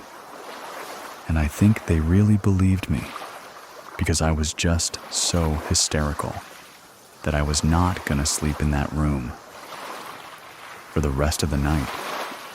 When I finally slept in that room, if anything, it just made it worse for me because I was having constant nightmares and terrors. Every night I will wake up screaming of like doing evil things to my family, which I've never had experienced that before. To this day, that really still shakes me to my core, truly. Because I have had previous experiences in the past. I am the most sensitive in my family to hear, see, feel things, but I've never actually had anything touch me, or me touch it that was like the pushing factor for me to get out of the house. I had a feeling this entity was just going to continue to talk to me and play with me because it knew I was the one that could sense, see, and hear them the most out of the rest of my family. So I moved out after that. My parents and my sister both say like they haven't heard much or seen anything after that. I was so scared that this entity followed me really because I touched it. So I didn't know what was going to happen.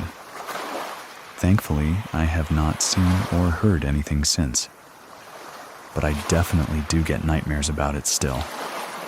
Me back in that room. Me just being so still, shaking to my core, feeling I can't move. January 2020. My family decides to move out. And on the last day, my mom, she usually likes to take video recordings of the house, empty, just like for her records and just to be like, oh, this was a fun memory. So my dad takes the video instead. He's taking the video around the house. He's going upstairs and he hits my room and he says, as soon as he hits my room, the phone goes dead. It was fully charged. It was working properly. And it just died all of a sudden. And when it died at the same time, he heard my mom call his name. He goes out, goes downstairs, doesn't see her, doesn't even see my sister. So he calls them. And he realizes he's home alone as well, because they're gone. He gathered whatever he had left and took out of the house. He waited outside. He did not want to wait inside the house anymore, because that just freaked him out more.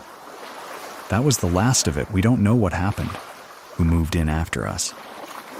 We told the couple that whoever they rent the house to, next to like, please advise, someone did pass away because things did happen. That was a spooky house I've ever lived in. And I'll definitely remember it. I definitely do sleep with the night lights on. I do believe now that I am a stronger spiritual person. I do pray more.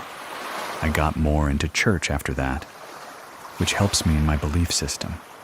But I definitely get more hesitant when I do sense something, because I don't know if it's that same thing that's following me, or if it's something new completely. And I hope that I never experience anything like that. Again, you can get these stories without ads by trying out Scary Plus over on scaryplus.com and support our small team behind the scenes. At the same time, and also, please drop 5 stars for us in the reviews for the show, and we'll keep the stories going. If you have a story you want to share, head on over to True Scary Story.